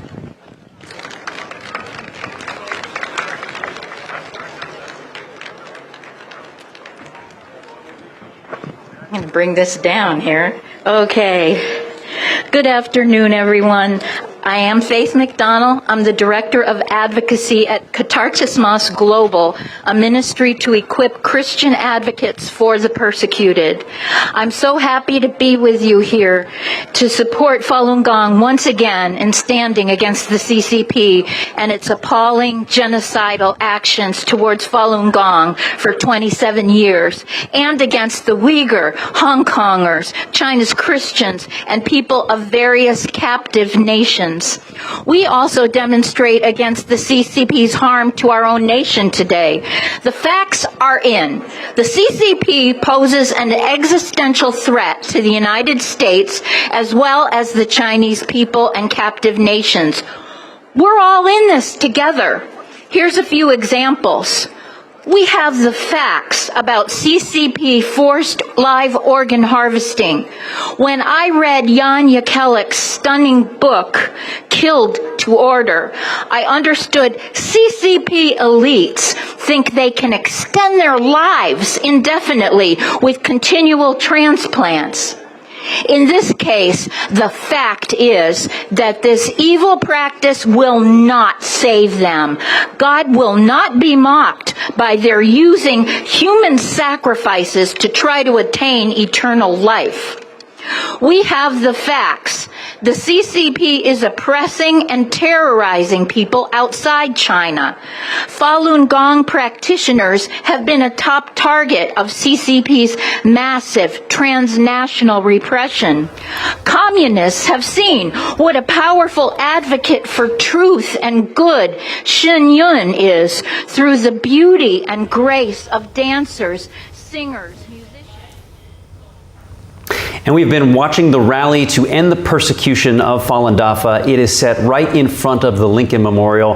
We're coming back to our studio now, but we're going to stay with this all day. The march will begin at 1:30, and we'll take you there right on our spot at Constitution Avenue and 17th Street Northwest. That'll be about 1:30, 1:45 Eastern.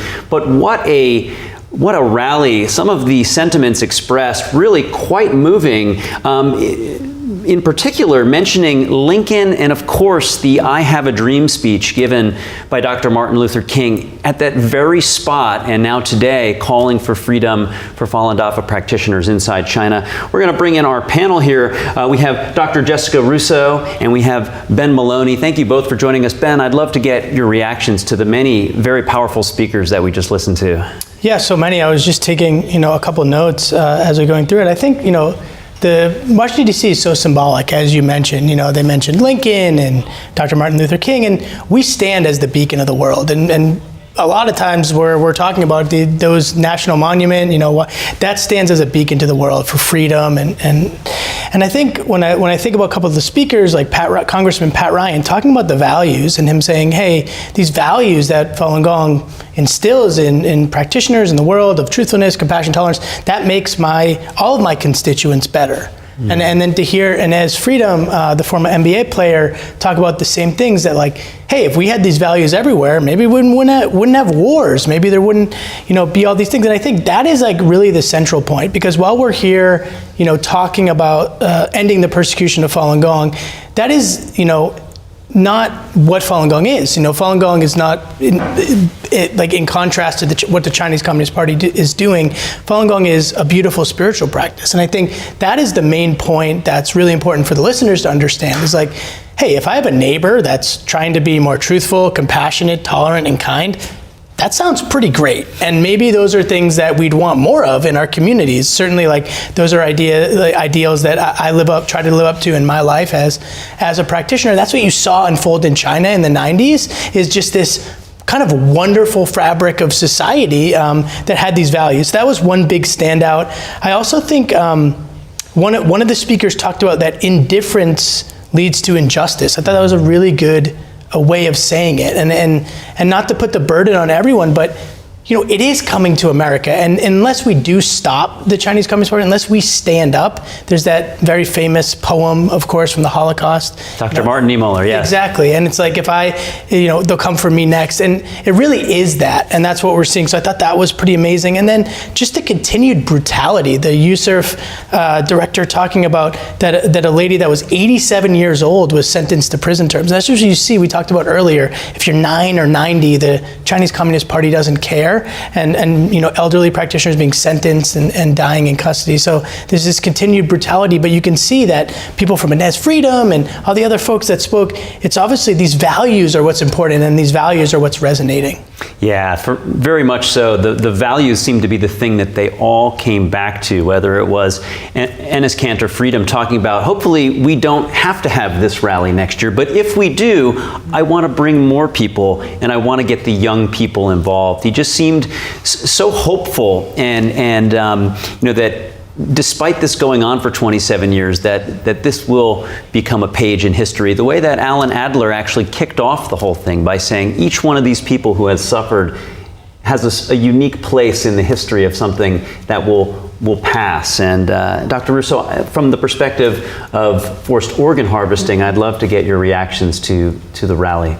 Well, I felt the same way. Everybody was focused on the values. And it's so touching to me, because every one of these speakers comes from a different background, different experience, where they've worked with other different persecuted groups, but they all come back to the same things. These are universal values that should not be suppressed. And I love the Enes Kanter Freedom saying, we have tons of legislators in this city. They've got to just start doing something. That's what everybody wants. It's time, 27 years, it's time to get something done.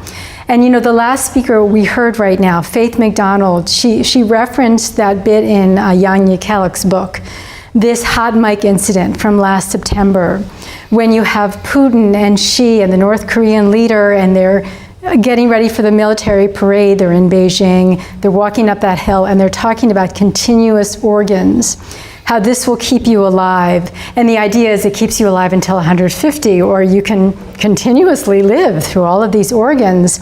This is a reference to forced organ harvesting. So I'm really glad that she mentioned this, because a lot of people, I think maybe they weren't quite aware when they heard this. It sounded strange, but they really didn't understand the implications. This actually goes back to a project that was developed years ago to help high-ranking communist officials lead healthy, long lives, live to be 150, and transplant was a big piece of this. And so when you hear Putin talking about continuous transplants, that's not an exaggeration. There was a high-ranking official who died recently, and his obituary talked about how he had all these transplants. Who has all these transplants? You can only do this in China, only in an unethical system. So I think these speakers have just been great, really hitting home some very important points. And I want to stay with that point, Dr. Russo.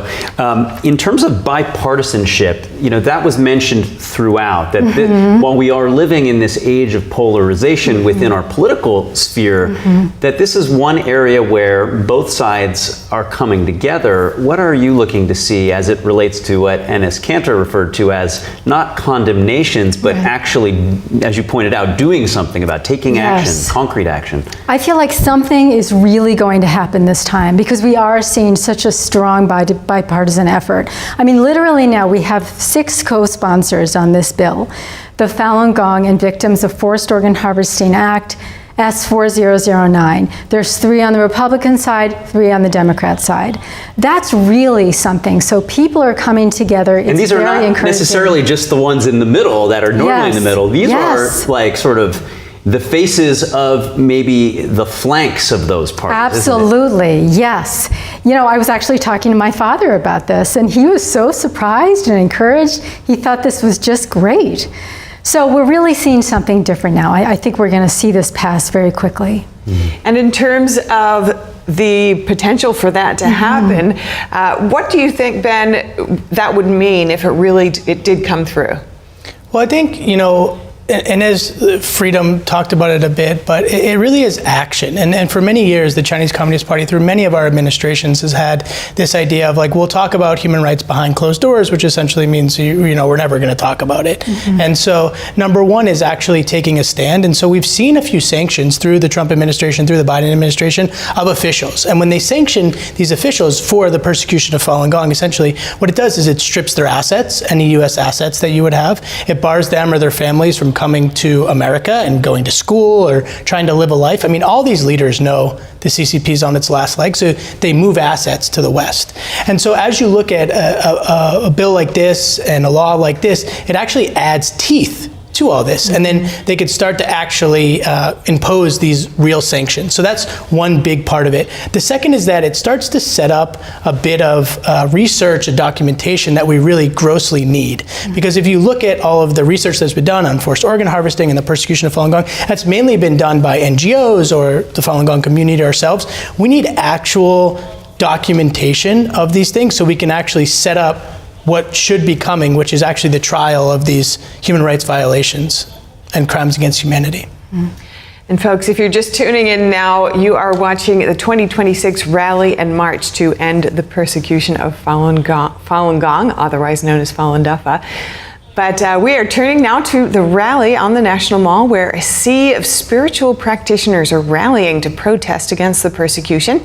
NTD's Melina Weisskopf is with us live. Melina, tell us what the environment is like there on the ground and what you're hearing from attendees. Hi, Steph. So we're here on the Lincoln Memorial, where thousands of Falun Dafa practitioners have been gathered now for more than an hour, like they do every single year here in Washington, D.C., to really raise awareness and expose the persecution of Falun Gong inside of China. There's a group of around 2,000 people, an organizer told me, that are expected to attend, but it could be much more than that, Steph. You have people not only coming from all over the U.S., but also internationally to join this very solemn occasion commemorating this persecution for the 27th year. Many of these practitioners that are here today have lived through the persecution themselves and fled from the persecution here to the United States, seeking freedom here in the nation. But also you have some who still have family in China. Actually, many of them still have family in China that are subject to this persecution and facing that brutal environment today. I have one such practitioner here with me. Her name is Alyssa Zhou. She lives here in Washington, D.C., where she's lived since 2014. She fled the persecution herself, but she has a very touching story about her mom facing persecution today. She's been arrested for the 5th time. We're here with Alyssa. She's going to share with us her story. Alyssa, thanks for coming today. It's a very emotional topic. It's not easy to speak about, but you're courageous for speaking out about it. Tell us more about your mom's situation, being arrested for the 5th time for her faith. What happened? Yeah, so on April 15, 2026, my mother, Youmei Wang, was arrested with 16 other Falun Gong practitioners when they were studying together in Wuhan, China. So April 30 was supposed to be just for their beliefs, and April 30 was supposed to be the day they come home, but my mother and the 2 other Falun Gong practitioners has been transferred to a criminal detention center. 3 were transferred to a brainwashing center. 1 is still missing. For Falun Gong practitioners who went home, there are still under surveillance and some are homeless. My family hasn't seen my mother since May 30th, and her lawyer has been denied access to her case. Wow. And you said that family visits weren't allowed to see her, so her situation is really just up in the air right now. You don't really know what's going on. That really must impact you emotionally. And I want to talk about what you've been doing, how it impacts you here, not knowing where your mother is or what she's going through, and what you've been doing here in the U.S. to try to raise awareness and make her and other practitioners in China more safe. Yeah, I'm deeply worried about her safety. I take days off from my work to rescue her, and I felt devastating, but I've been working with Maryland Senators Van Hollen, Alsobrook, and Representative Raskin. They've shown great compassion and support on my mother's case as a fundamental human rights issue, and they've been submitting updates to the State Department. We are following up on the case, and we'll find ways to rescue her. And I also go out to collect petitions from residents for S409 Falun Gong and victims of Forced Organ Harvesting Protection Act. Thousands Maryland and Virginia residents stand with us, urging our senators to co-sponsor and support the bill to help stop the persecution and stop the crime of forced organ harvesting. And you're very strong for continuing to do that, even going through what you're going through now. I want to talk a little bit about your past, your history. Many people in America don't know what it's like to live under such a suppressive regime that tries to squash their faith. You lived through that persecution for 2 decades almost. Tell us about what it's like to live under that brutal environment where they try to squash your faith in the Creator. Yeah, growing up in China, I live in fear, worrying about my mother would be taken away from us. My family has been living in a shadow of the persecution, and like several millions of other families who live under the same persecution. So living in China, we're not allowed to have independent thinking. We were taught to obey the authority. I felt I was living without soul, and I think it's not owning a persecution on people who have religious belief. Is also a destroying of basic moral standards as a human being in the society. Thank you for sharing your story. We appreciate it today. And there are several other thousands of practitioners with similar stories to Alyssa here today, representing for their families, representing for those practitioners still being persecuted inside of China. But you also have some who have even more grave circumstances, facing things such as live organ harvesting. We know of one such victim, the first known survivor of live organ harvesting, actually testified to lawmakers about this, sharing his story, making people aware of it. The government has been working to counter the persecution through bills working through Congress. The State Department has now been very vocal about it.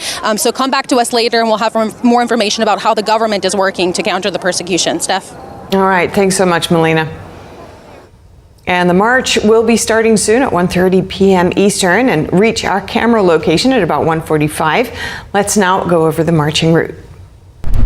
The march will form next to the Lincoln Memorial at Henry Bacon Drive Northwest.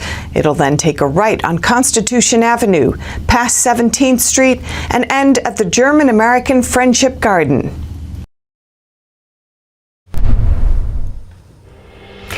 And we are heading to a break now, but folks, stay with us.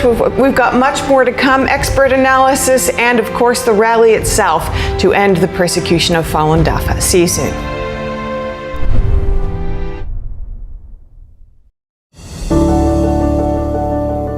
Dreamed of stepping into the timeless world of classical Chinese dance? Now you can join the Shenyun Arts Proficiency Assessment Center. Build strength, flexibility, and expressive movements with expert guidance.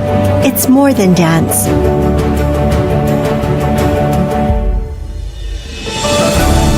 It's sharing the true beauty of Chinese classical art.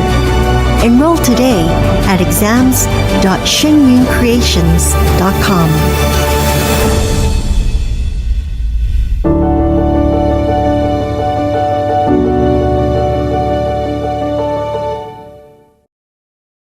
Shenyun Creations, the streaming platform from Shenyun, featuring world-class dance, past programs, and all original music.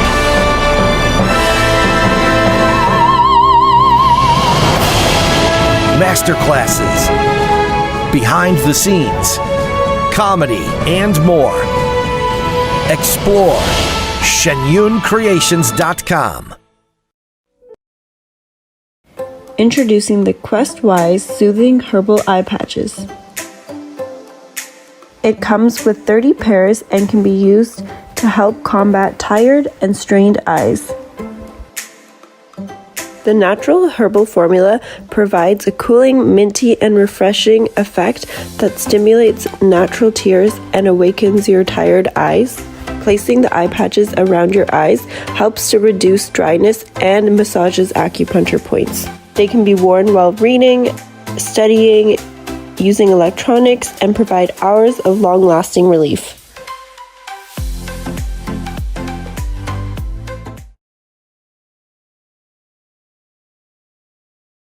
Picture this, the heart of Manhattan, full of energy, movement, and life.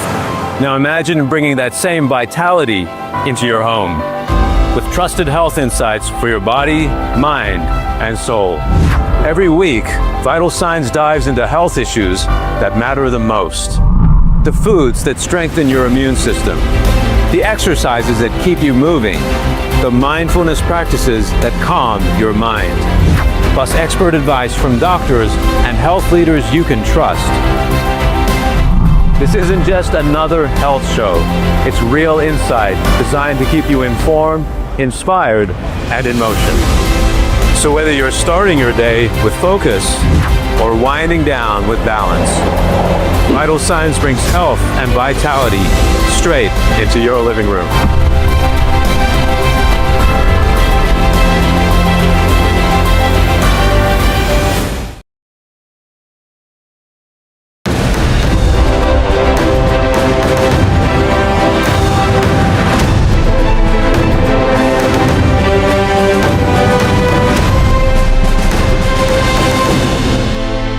And welcome back. You're seeing a live shot of the Capitol building in Washington, D.C. It is a beautiful late July day. You are watching NTD's coverage of the 2026 rally and march to end the persecution of Falun Dafa. I'm Carrie Dunst. And I'm Stephanie Cox. And as we've discussed, China's hands extend far beyond its borders. The Chinese Communist Party is already infiltrating the U.S. through money, influence, and power. This means that even here in the U.S., Falun Dafa practitioners are at risk of persecution or transnational repression, an issue highlighted in the NTD Studios documentary Unbroken, the untold story of Shen Yun. And with us now live is Steve Lance. He's the documentary's executive producer as well as senior investigative journalist here with NTD Television. Steve, great to see you. Thanks for joining. Just yesterday, you presented Unbroken to lawmakers on the Hill. How was that received? Carrie, thanks so much for having me on the program. It was really a spectacular night, a huge turnout. We were actually told that by the staff there that it was one of the best turnouts they've ever seen on Capitol Hill. So I think that speaks to it. And it's quite significant, you know, to have such a message on Capitol Hill where we talk not just about Shen Yun performing arts and their, you know, human interest side in their story, but the investigative track of the film really explores Beijing's long arm and their influence operations that are taking place right here in the United States, influencing some of our most cherished institutions, whether it be in news media, government agencies, and so forth. And so the feedback from the audience, there were a lot of questions, a lot of love and support afterwards, but a lot of shock. People couldn't believe it. They wanted to know what they can do. And actually, there could be some real action taken after last night's screening. And Steve, in the film, you walk us through a highly coordinated campaign by the CCP to attack Shen Yun, of course, a world-renowned American performing arts company. Why has the CCP gone to such great lengths to take on Shen Yun and target Shen Yun? Well, I think it's fundamentally, it's everything that Shen Yun stands for is really the antithesis of the Chinese Communist Party and communism. If you've seen a Shen Yun advertisement, you'll see their tagline, China before communism. And so Shen Yun really displays what China was like for the past 5,000 years, which was a culture deeply soaked in divinity and belief in God and respect for the heavens and one another. And the CCP, when they took power in 1949, went to tremendous lengths to eradicate that traditional culture through various campaigns.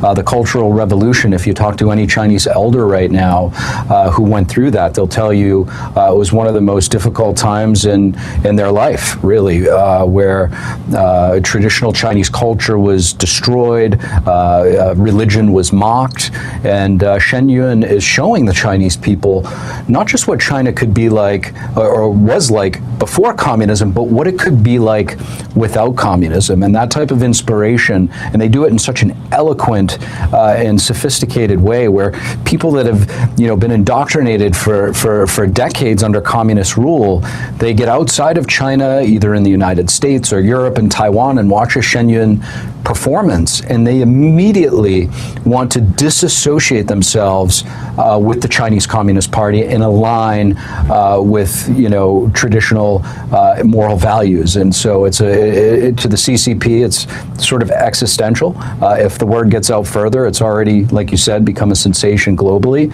But they're doing everything they can to try to undermine and squash the message of Shen Yun performing arts. Yeah, Steve, and in the film Unbroken, there's documentation of these fake bomb threats that have been made to venues where Shen Yun was scheduled to perform, one notably at the Kennedy Center in 2025 in D.C., of course, right in the heart of our nation's capital. Is the campaign against Shen Yun a threat to our national security from the research that you've done and what you've witnessed? I would, but I would say that it's certainly a threat, but I wouldn't say it's because of the bomb threats per se. The bomb threats are actually, they're not credible. They're meant to, instill fear on the venue so that the venue has hostile feelings toward Shen Yun and maybe won't take them back in subsequent years, and also to scare the audience. So these are like terror tactics. They haven't been credible. Of course, Shen Yun takes them very seriously and elevates precaution, but none of them have ever been credible. And all of these threats, actually, by the way, have been traced recently back to communist China, to a Huawei telecommunication giant in China facility. But with that said, the greater threat from the CCP's campaign is the fact that they can have an effect on our way of life, and the fact that they can influence the way Americans perceive Shen Yun, which is an American company founded by Chinese Americans with, a spirit and mission rooted in the founding of our country and the First Amendment, freedom of religion, freedom of speech, freedom of expression.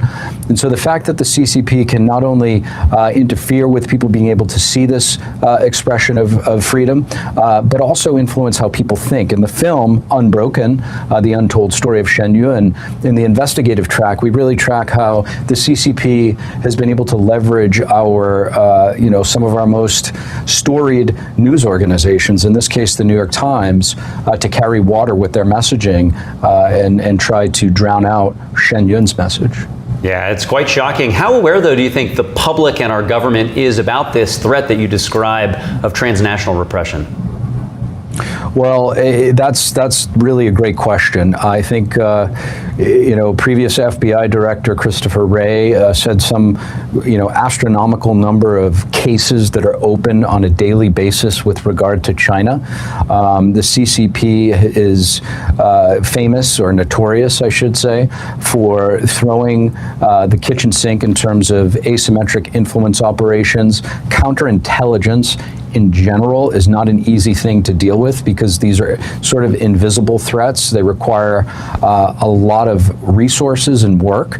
And so I think that, our intelligence community is probably overwhelmed and could use, maybe a special task force, which was actually a recommendation that was brought up last night at our viewing and presentation on Capitol Hill to potentially, have a task force that is specifically focused on the transnational repression and the methods and modalities that the CCP uses to go after Shen Yun and the Falun Gong community, because it's a case study, right? So our film Unbroken, it's not solely about Shen Yun. Shen Yun is the case study, but this is a playbook. It can be used against any American institution or organization, and it's something that really needs attention. Steve, what can our viewers and others do to help end the issue of transnational repression, as well as maybe support practitioners of Falun Dafa like the artist of Shen Yun that you document? I would say, the first thing is to educate yourself on the history of communism. There's a series of publications out there, one of which is called the 9 Commentaries on the Chinese Communist Party. That will arm you with information to understand how the CCP works. They're a global player. There's something that's been floating around recently. I don't know if it's an information operation or whatever they call it, a PSYOP or something like that. But we're starting to see very smart people inside of the United States sort of encourage and accepting China to become a global superpower, the hegemon of the East, basically concede the Indo-Pacific and we'll take care of the West and allow China to have the East. Meantime, China is already inside of the United States. We've seen spy balloons over our military installations. The CCP is buying farmland. They're buying farms inside of the United States, and they're in our universities, Hollywood. We have a film that was done called The Hollywood Takeover that talks about that on NTD. They're really, trying to infiltrate, and they've done it and subverted. So I think, for people to understand the threat of communism, where we're at, so that you can then have the ability to educate other people around you, and then perhaps get involved and make a phone call to your member of Congress and really take a stance against the CCP's persistent infiltration into our country. Well, the film is Unbroken, the untold story of Shen Yun. Steve Lance, its executive producer. Thank you for joining us today, Steve. Thank you. And coming back now to our panel, Dr. Jessica Russo and Ben Maloney. And Dr. Russo, Cheng Pei-ming, I want to start with him. You mentioned him earlier on this broadcast. A Falun Gong practitioner survived forced organ harvesting at the hands of the CCP, actually went public with his story in 2024 and still gets threats for doing that. But how significant was this revelation? Of course, the first personal revelation from a survivor. Yes, yeah, huge, absolutely. Because we'd never had a body before. They cremate all the bodies once they harvest the organs. So this was absolutely essential to have somebody be able to tell his story, and you can see from the scans that his liver and his lungs were each partially removed. So you can see this, he's got a big scar. His story is really stunning. So from 1999 to 2004, he had been detained several times. And in 2004, they created this story that he'd been tortured, and in the torture room, he swallowed a small rusty nail and a dull blade, which of course he denies. And so the CCP officials tell his family that he needs surgery, and there is a 20% chance he will survive. So a very small chance. So he's got to have this done. He's lying on the hospital bed, and they're telling him he's got to have surgery. He's refusing. They inject him with something. He's knocked out unconscious. He wakes up. He's sent back to the detention center. He has trouble breathing. He's got a lot of fatigue. So he knows something has happened. He's really been traumatized by all of this. Very scary. So life goes on then, and then 2 years later, he gets detained again. And his family, once again, has been told he swallowed something he shouldn't have. He needs to get surgery, and there's a 20% chance of his survival. It would be comical if it wasn't so horrible. So luckily, the guards fell asleep, and he had not been reshackled. And so he was able to escape. So for 9 years, he's creating all these fake names. He knows that there's threats against him. His life is in danger. Then he finally makes it to Thailand, and then finally to the US in 2020, where he finally feels safe. His family, unfortunately, is back in China. So he's been speaking out about his experiences and what's happened. And he's telling lawmakers, you have to do something. So it's really been critical that we have this kind of evidence now, and this man is so brave. And so critical, and it's dispelling all of that disinformation that the CCP is so determined to permeate through all of society, Absolutely. not just China. Yep. But we do have we had some beautiful words earlier in the rally just now, and I want to play for you a soundbite from Enes Kanter Freedom, a former NBA player who has repeatedly criticized the CCP's human rights abuses. And he spoke at the rally too. He says more people should raise their voice against the persecution. But again, I just want to say thank you guys for having me. But we need to bring more people in here. Maybe next year, I want to bring more athletes. I want to bring more actors. I want to bring more. Activists. I want to bring more people here to be your voice, because this is a non-political movement. This is a human rights issue. So we don't care if you are from the right, from the left, whoever you are, you can come here and stand with innocent people. Such inspiring words there. And Enes Kanter Freedom has been, of course, an advocate for Falun Dafa for many years. But Ben, your reaction to that and his call for more action to take place, not just in the US, but around the world?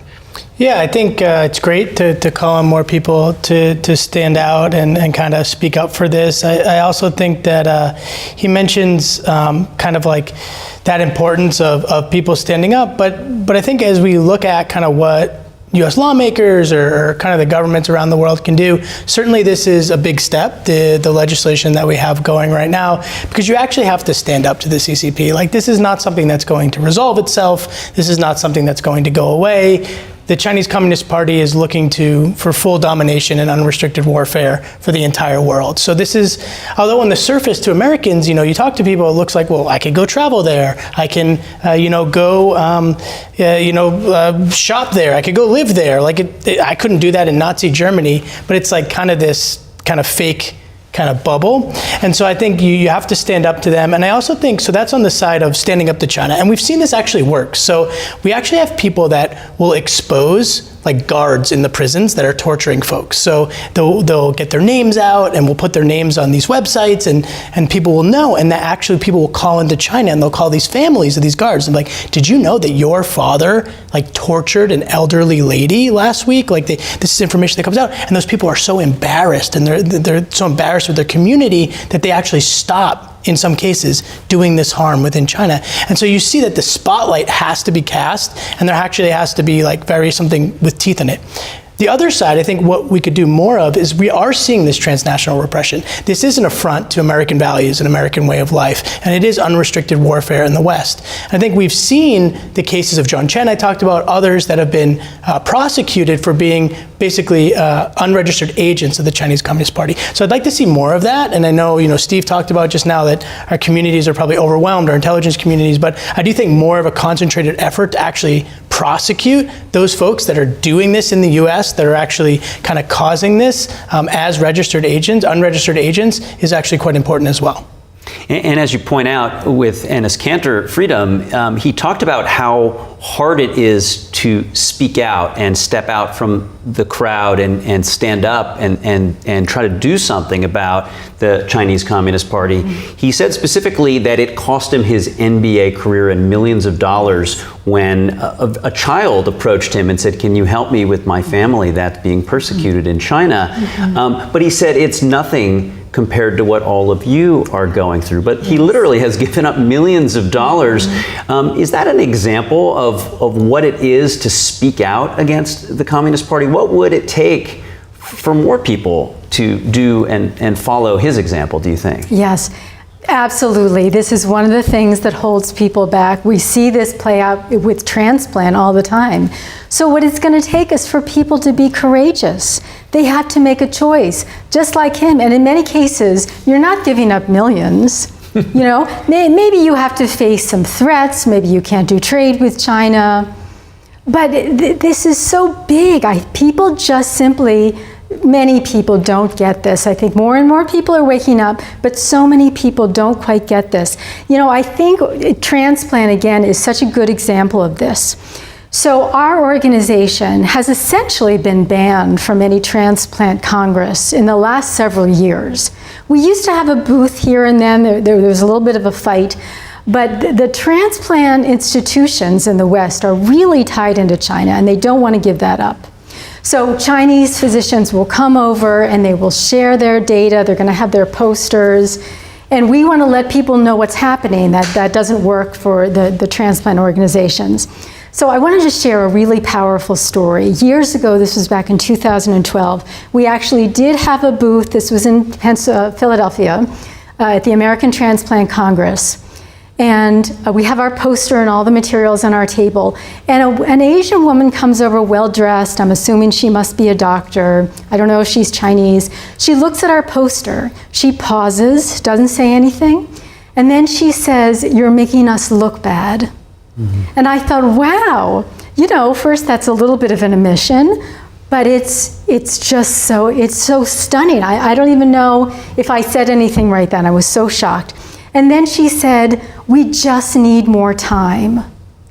And I thought, wow, that is so interesting, because that's a line I remember hearing, you know, when US congressional members, they go over to these repressive regimes and they talk to these people about human rights, and they say, "Yes, we know this is horrible, we just need more time."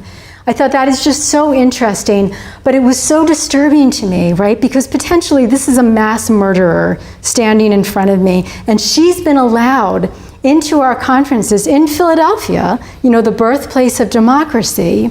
So this is what's happening now. People are so invested, they don't want to give up what they have. So we have to wake people up. This is bigger than what you feel you need. As we heard from so many of the speakers during the rally, the truth really is what's going to get us there. That is the antidote, right? The CCP does not want truth. That's what Shen Yun presents, right? It's not that they're threatened by a performing arts company, although certainly they're threatened by the true culture that's being presented. But they are telling the truth. That scares them. Dr. Russo, Ben Maloney, thank you for your insights. Stay with us. We've got much more to come. But folks, you're watching the 2026 rally and march to end the persecution of Falun Dafa. And we'll be right back shortly. There live, a shot of the U.S. Capitol building where the rally and march is taking place.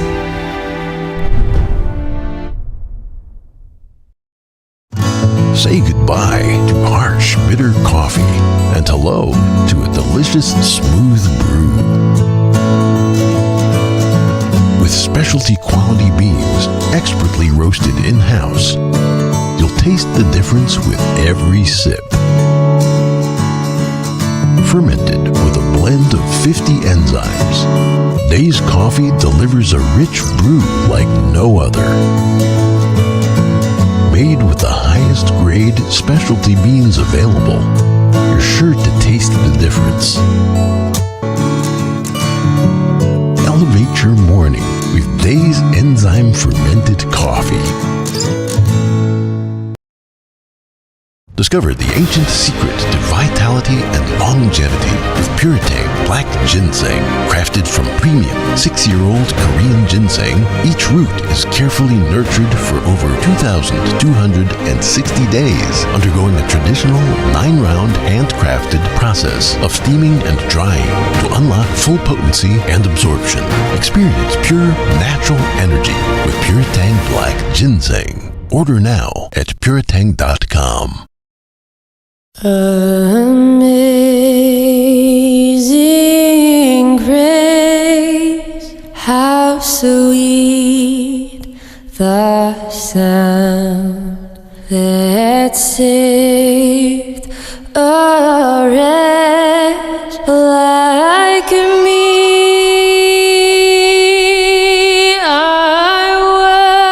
They're just young people, hungry, homeless, and vulnerable. Covenant House is helping young adults facing homelessness. We're providing safe shelter to thousands, but the need is overwhelming.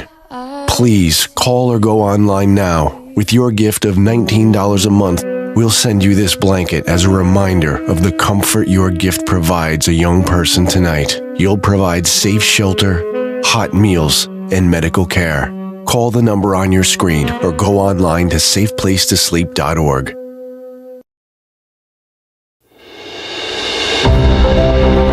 Behind every headline in Washington, there's a story that could shape your future. With the Capitol Report, you get more than just the news. You get direct access to the White House and the Capitol. Every day, we bring you exclusive interviews with lawmakers, analysts, and experts, plus in-depth coverage of the decisions being made in Washington, D.C.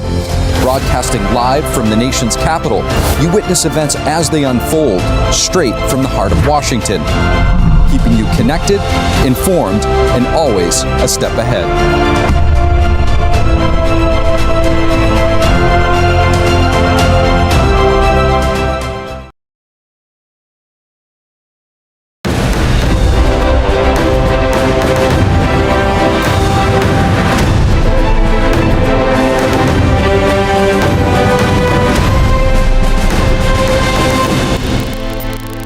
And you are looking at a live shot of Washington, D.C. Thousands have gathered to commemorate the 27 years of persecution of Falun Gong at the hands of the Chinese Communist Party. And you're looking at this year's rally and march to end the persecution of Falun Dafa. And the U.S. government and lawmakers are working to counter the persecution through speaking out about it and through sanctions. NTD's Melina Weisskopf joins us with more about the government's actions. Melina, what are officials saying about this ongoing persecution? Steph, officials have been speaking out about this persecution for years. Officials from the State Department, lawmakers, and Congress. As a matter of fact, nearly every single report on religious freedom coming out of the government from the State Department, as well as the Congressional Executive Commission on China and other groups that focus on religious freedom, have continuously exposed this persecution in their annual reports, giving details about the ongoing persecution year by year, how the numbers have changed, how many people are arrested, subject to detention centers, brainwashing centers, etc. As a matter of fact, earlier this month, you even had a State Department official meeting with Falun Gong practitioners to hear about their stories facing that persecution in China and, of course, what they're going through even now as the transnational repression reaches U.S. soil. So that U.S. State Department official was Riley Barnes, and I'll read you a quote from him. After that meeting, he said, "The U.S. government takes attacks on members of religious groups such as Falun Gong seriously and is committed to using all appropriate tools to pursue accountability for Chinese officials' involvement in repressive acts." Now, you also have in Congress the Falun Gong Protection Act that's worked its way through the House and a Senate committee. In the House in 2025, it passed unanimously, and that means that it's passed with support from both sides of the aisle, overwhelming support from Republicans and Democrats, a nonpartisan issue. That bill would sanction CCP officials who engage in forced organ harvesting of Falun Gong practitioners. So that bill, like I mentioned, passed the House. It also worked its way through a Senate committee. On the Senate side, it was led by Senator Ted Cruz. NTD recently did an interview with Senator Cruz about why he was motivated to get involved in this. Listen.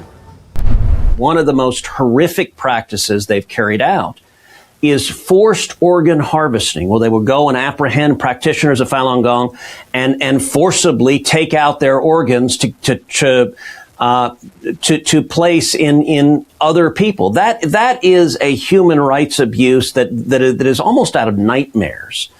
And it is wrong, and we need to stand with absolute clarity against forced human organ harvesting, particularly when employed to further religious persecution. So I've authored legislation, bipartisan legislation, that would sanction the individuals who are carrying out that forced organ harvesting. For the action before it can get to the president's desk, it does need to go to the Senate floor for a final vote where it's expected to have bipartisan support as well. There are several co-sponsors on this bill from Republicans and Democrat senators. And then also the same version has to pass through the House once again to make it through to the White House because there were some changes in that Senate markup. But also you have issues of transnational repression happening. So, for example, I'll give you a quick story about something that happened in California where a group of anti-CCP protesters were protesting outside outside of a Chinese consulate as CCP officials were making their way here to the U.S. for a summit, and they were actually pepper sprayed and pushed away by one of the security guards working for the Chinese consulate. So that's just one instance. You also have the vandalism that happened in California when people were protesting the Tiananmen Square massacre, just bringing attention to that. You also have lawfare instances where people are trying to, or the CCP is trying to stop people from even starting initiatives like the one you see behind me to speak out against this persecution. So several instances of transnational repression as well. Despite all of this pressure, though, Steph, lawmakers on Capitol Hill have repeatedly told me that they hope this group perseveres through all the suffering. Steph? All right, thanks, Melina. And let's now tune in to the march. Right there, Tiangong march.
And that, of course, the award-winning Tengwa Marching Band. And what's so unique about them is that they live up and down the East Coast, all over the place. They practice home alone, and then they're able to converge on a place like Washington, D.C., for example, in this case, and sound great and sound so in step and in harmony. And you got people from all walks of life, from teenagers to seniors, and they come together just for this, to show their gratitude for the practice and, of course, speak out against the persecution.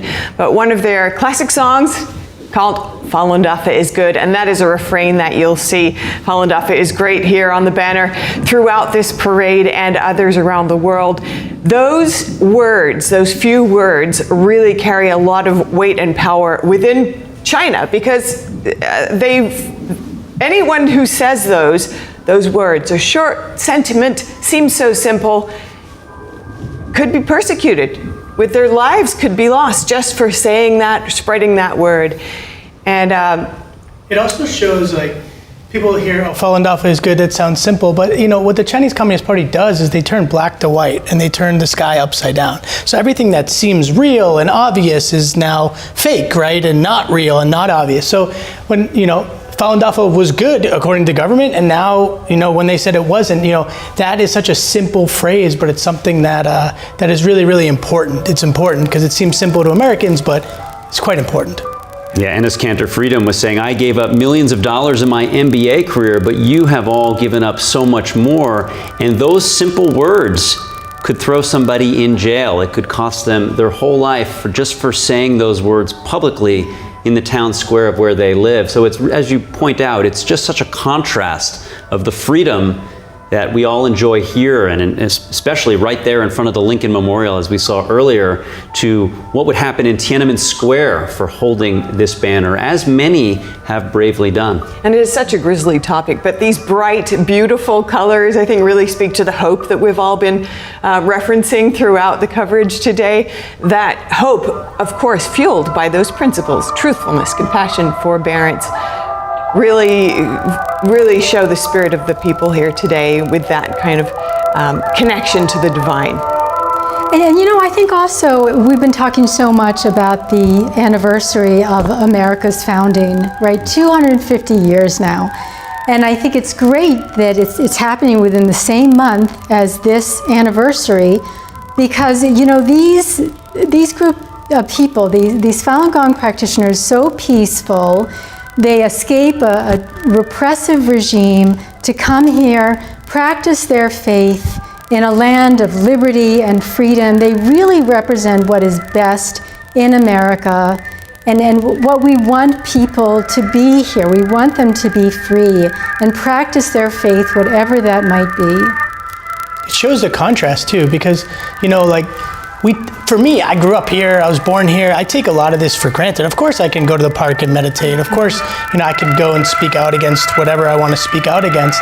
But these simple things show the contrast of how beautiful and rare America is. And I think even as Americans, sometimes I forget, even though I do this work, oh, this is actually not everywhere. This freedom of belief and freedom of religion is not everywhere. And so for people to walk down the street with these banners, and I think you mentioned it, Carrie, that, you know, basically, when the persecution started, people used to go to Tiananmen Square because they were like, well, the government's saying all these lies and this practice is good, and I'm going to go hold a banner in Tiananmen Square. And thousands and thousands and thousands of people were dragged into jail for just holding a banner like they are here. And you can see here also, I think this is one of the more somber moments where, you know, it says in memory of Falun Gong practitioners killed by the Chinese Communist Party. Of course, each of them is holding, you can see pictures of people. And these are documented deaths as a result still happening of the persecution. this week, or, you know, even in as we speak. The most recent hours. That's right. Yeah, very moving, all in white, holding pictures, in many cases, of family members, family friends, college roommates. These are people who have all passed at the hands of torture for having a belief and wanting to be essentially a good person, but not according to the Communist Party's way of being a good person. Right. And for that, they could even have their organs taken from them, as Dr. Russo has shown evidence and explained her experiences of. And you know what they're showing here is just a small representation of these practitioners who have died, because we know from the research that tens of thousands have died from forced organ harvesting alone, let alone torture. You know, the transplant numbers in China, it's really unbelievable. They've now surpassed the US. The US had always been dominant in transplant. We do about 45,000 transplants per year on average. The research has shown us since 2016 that the Chinese government is conducting between 60 to 100,000 transplants per year, and yet their donation system is barely anything. It's 0.03%, which is maybe 375,000 people, which is barely anything. And yet you look at the donation list in this country, we have about 145 million on the waiting list. Yeah, and actually, when you look at 1999, when the persecution started, and you have hundreds of thousands of people, millions of people being rounded up, disappearing, you know, at that time, when you look at 99 to 2000, I think the research is something like liver transplants 10x'd in that 1 year. Mm-hmm. So where did those livers come from? Right. When you're detaining millions and millions. So it's like the numbers are all there, and they're just astonishing. And yeah, we know the documented deaths is really hard to know. Obviously, I'm in the research kind of, it's really hard to get information out of China. This is part of why this legislation and these marches is so important. We need more research. We need to hold people accountable. Until they liberated the camps in Nazi Germany, they didn't have an idea of the toll. And so it's very, very hard to get this information out. And while we do have that account of the survivor of organ harvesting, there is also an account from a doctor that now goes around telling people how he was coerced into performing a forced organ transplant within China. And so there are accounts on both sides. But coming back to this aspect of healthfulness and the leaked audio of leaders of China and North Korea talking about living to such a long age based on using all of these living people's organs. So ironic when you think that back before the persecution began, of course, many officials were also involved in practicing Falun Gong. Yes. And even the state's security newspaper published articles about the health benefits and also the lowered crime rates and other benefits of practicing Falun Gong. And why were they targeted? One reason, perhaps, we can only really guess, but is that Falun Gong practitioners really do maintain healthy bodies on the whole. That's right. So they're a perfect organ source. Yeah, they don't. Right? Practitioners don't drink. Exactly. They don't smoke, and so. But that is the irony, right? It's like in a weird way. Like if you want to live a long, healthy, happy life, like practice truthfulness, compassion, and tolerance. Mm-hmm. You can do these easy sets of exercises, and so.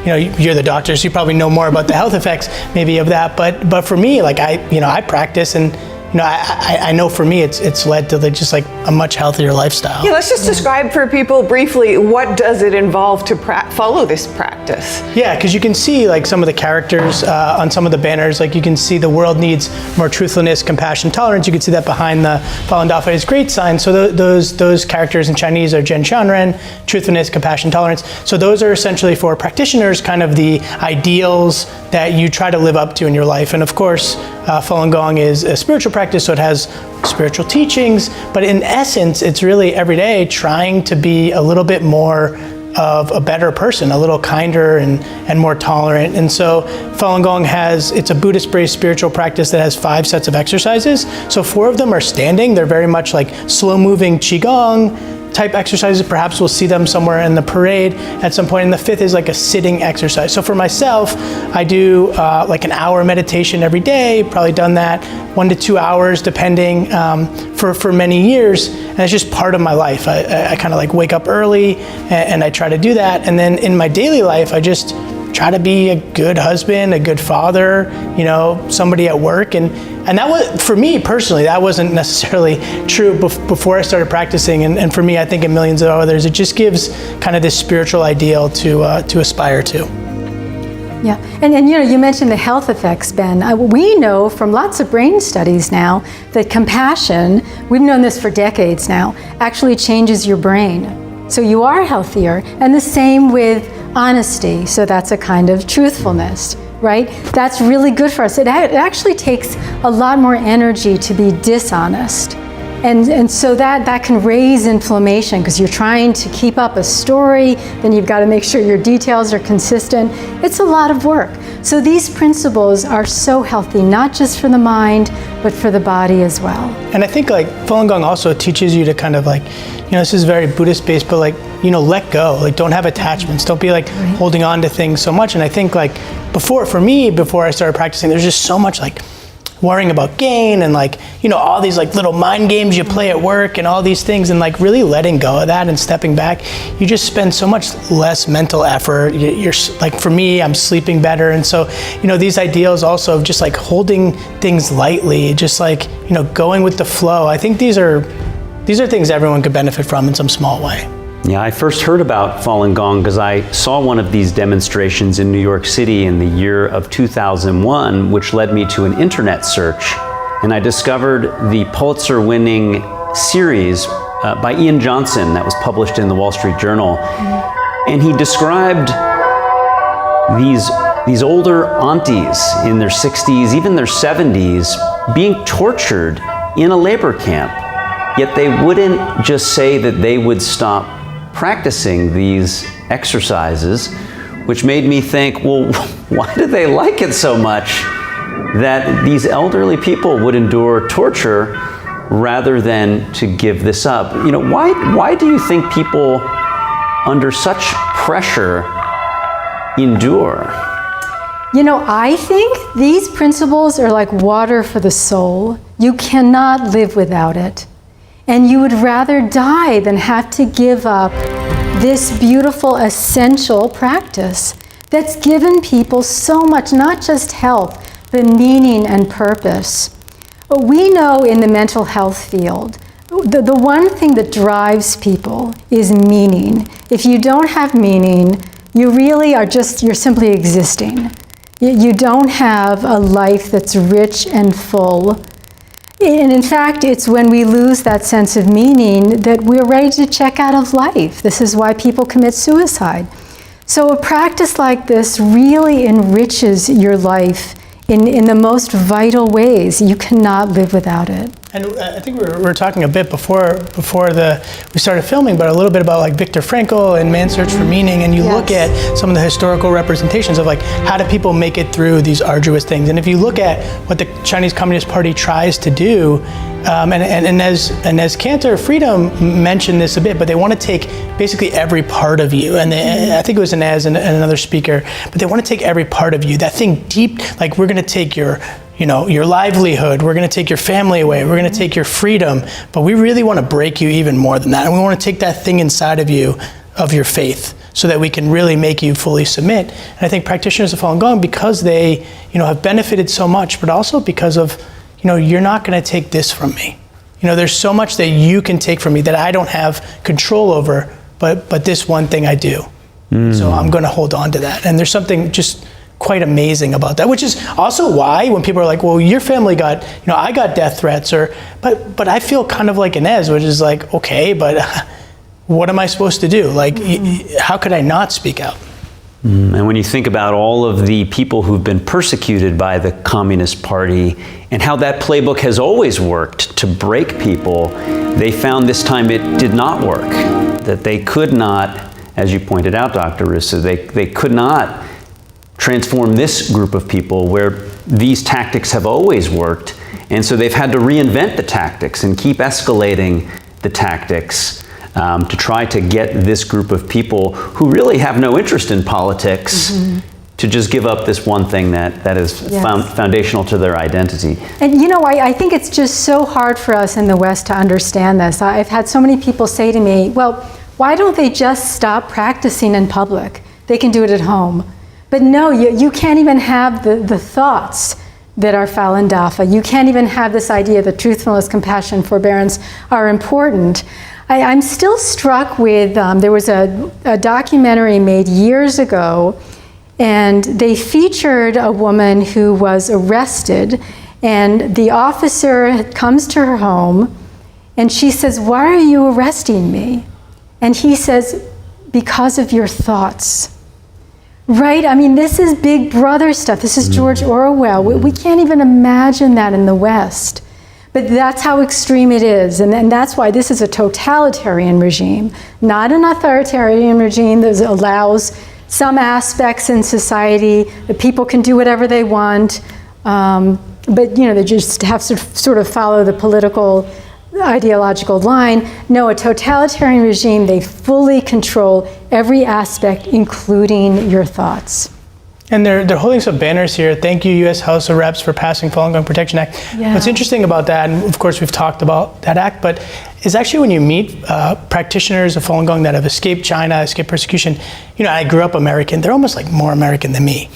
Because they're like, no, like, you don't get it. I've lived without this. Like, I am so thankful to be here. I'm so thankful to be American. I choose to be American. I'm so thankful to this way of life and this government. And to your point earlier about 250 years and you see this celebration, you say, like, we really are the beacon on the hill. Yeah. Like, we really are this shining light. And so, yes, we have to, pass legislation. Yes, we have to stand up, because if not us, who? And I think it's so interesting. You see like the Tiangong March, you see people marching through the streets, and a lot of these people were actually persecuted in China. They were in labor camps in the darkest of days, not knowing if they'd get out. And now they get to walk down Constitution Avenue and hold a banner. How amazing is that?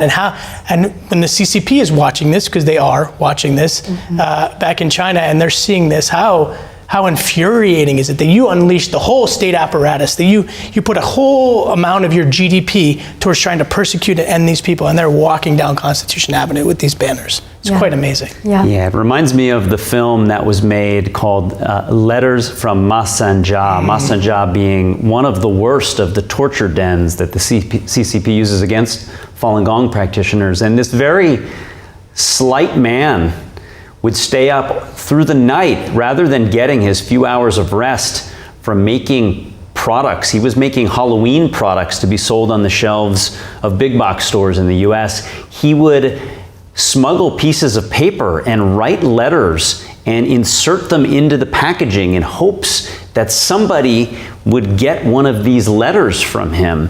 And somebody did, and CNN interviewed the woman in Oregon, and this film actually shows they're uniting these two people, the man who stayed up, who was being tortured, and the woman who received this letter, and they met in Thailand.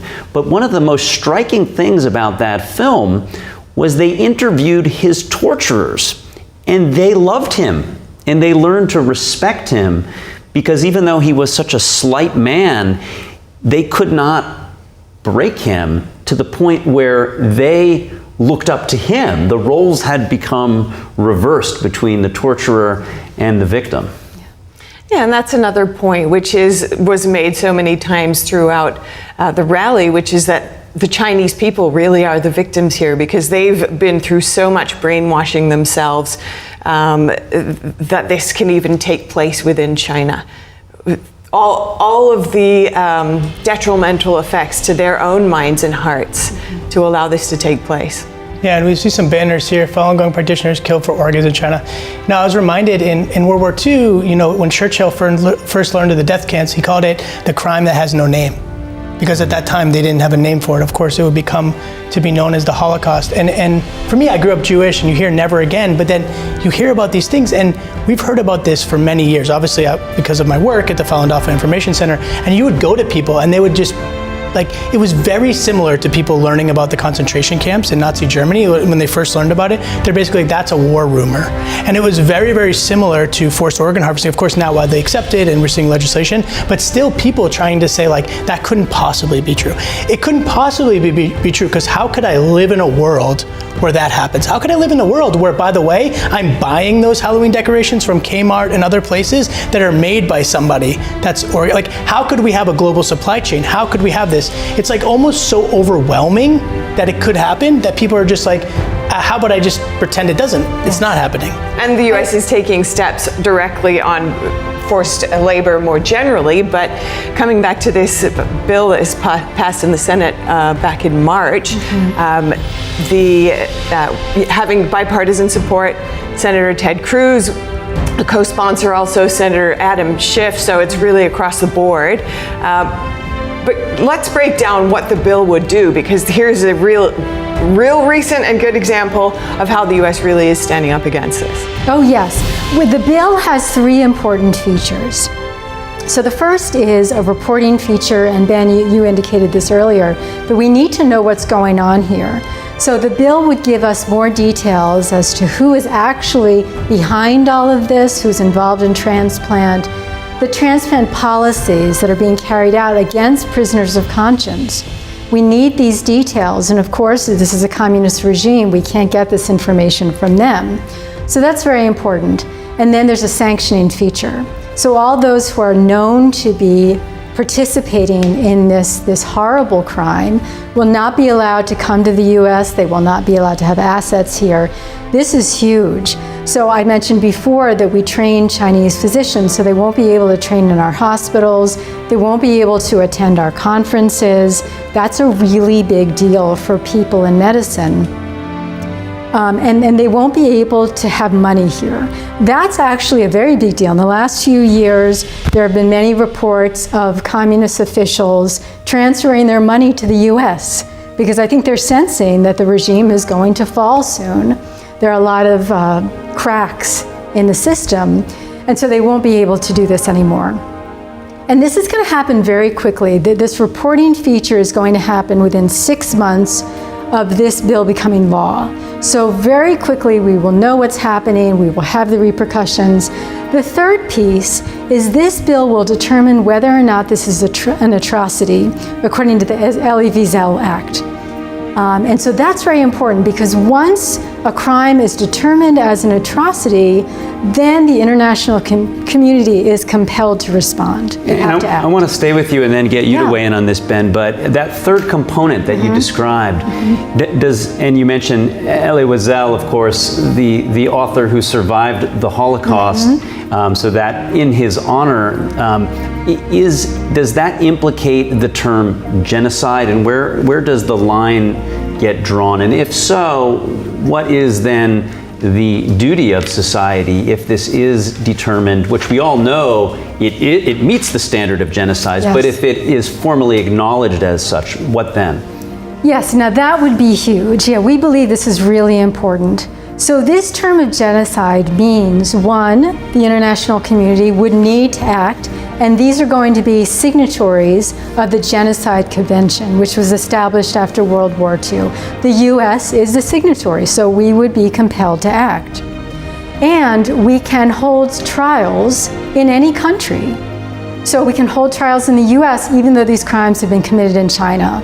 So that's very important. So you can bring these criminals to justice wherever you are. And it would also pave the way for tribunals to be occurring, something that you saw at Nuremberg. We could have another doctor's trial. And in fact, this is something that's very important for this bill, that even if you maybe weren't directly involved in the administration of these policies, if you simply went along and you knew what was happening, you were more passive, you will be held accountable. So willful blindness is not an excuse, and this is exactly what happened during World War II with the Nazis. So this is very important. I think people are going to be really scared by this, all these people who are committing these crimes. They think, we've got the media behind us, we've created this narrative, people are not willing to take these steps, so we're okay, we're safe. But it's not going to be like that for long. And Ben, you had mentioned the Nuremberg trials earlier in our broadcast. If this is deemed to be genocide, our societies are so interlinked, our economies are so interlinked. What would that mean in your observation? Yeah, I don't know. I mean, I think this is part of why people are well, maybe let's just not do anything. Let's just not rock the boat. But I think to our earlier kind of discussion, you pick the world you want to live in. Pick the world you want to live in, because at this point it's abundantly clear that there are two roads. And one road is walking down Constitution Avenue right now, which is freedom of speech, freedom of religion, Bill of Rights.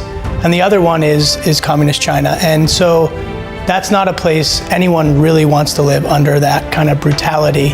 And that is what is being exported now. And I think if we look at kind of the UN, Genocide Convention in 1948, after World War II, and we look at what is the definition, it meets all those definitions. And it's in some are part of, killing members of a group for their religion, causing bodily harm or mental harm to a group, in any way, kind of restricting or making them a cause of life, like, the ghettos and things like that. But look at it, the directive that Jiang Zemin gave to eliminate them physically, what is that? Xi Jinping in past years talking about eliminating Falun Gong, eradicating Falun Gong worldwide. What does that word mean if not genocide? And so I don't think, to be honest with you, it's a good question you asked. I would almost say it's not as an important question of how could you not call a genocide. And then let's see what happens after that. Because how could we continue living in this fake bubble where we're pretending this is not happening? Yeah. Now, I've heard the arguments where people might say, well, this isn't a real genocide because there's a profit that's gained. So there's a profit motive. But we really see that as secondary. First and foremost, they want to eliminate this group. That is most important to them. We believe this started off as an ideological threat for them. So Falun Gong represented traditional Chinese culture. And it was so popular, they really had the will of the people. And so this was threatening for the Communist Party early on. But then Falun Gong practitioners, they established their own media companies, they started Shen Yun, they were giving a voice to the voiceless, they were telling the truth. So now we believe they've really become an existential threat. So from the Communist Party's perspective, they absolutely have got to be eliminated. And so there's some individuals in China who may let some practitioners go for whatever reason. They have sympathy for these practitioners, they're very impressed with them, whatever it might be. But you have to put that aside, because this shouldn't be based on what individuals are doing. You have to look at the agenda as a whole. And the agenda, as Ben is suggesting, is very clear from the very beginning. In fact, Jiang Zemin said this is going to be annihilated in 3 months, this practice. It'll be gone. And now it's practiced in 100 countries freely. And of course, we're watching the rally and march in DC. That's where we are right now, Constitution Avenue. Falun Gong practitioners are commemorating the 27 years since the persecution began on July 20th, 1999. And we're joined in studio by Dr. Jessica Russo and Ben Maloney with the Falun Dafa Information Center. You know, and it's like, you can see the banners are both obviously in Chinese and English. And I think like for Americans, like you can't imagine, people in China actually don't know what happens in China. This is something that people don't quite understand, because we don't live in a world where our internet, our TV stations are completely controlled.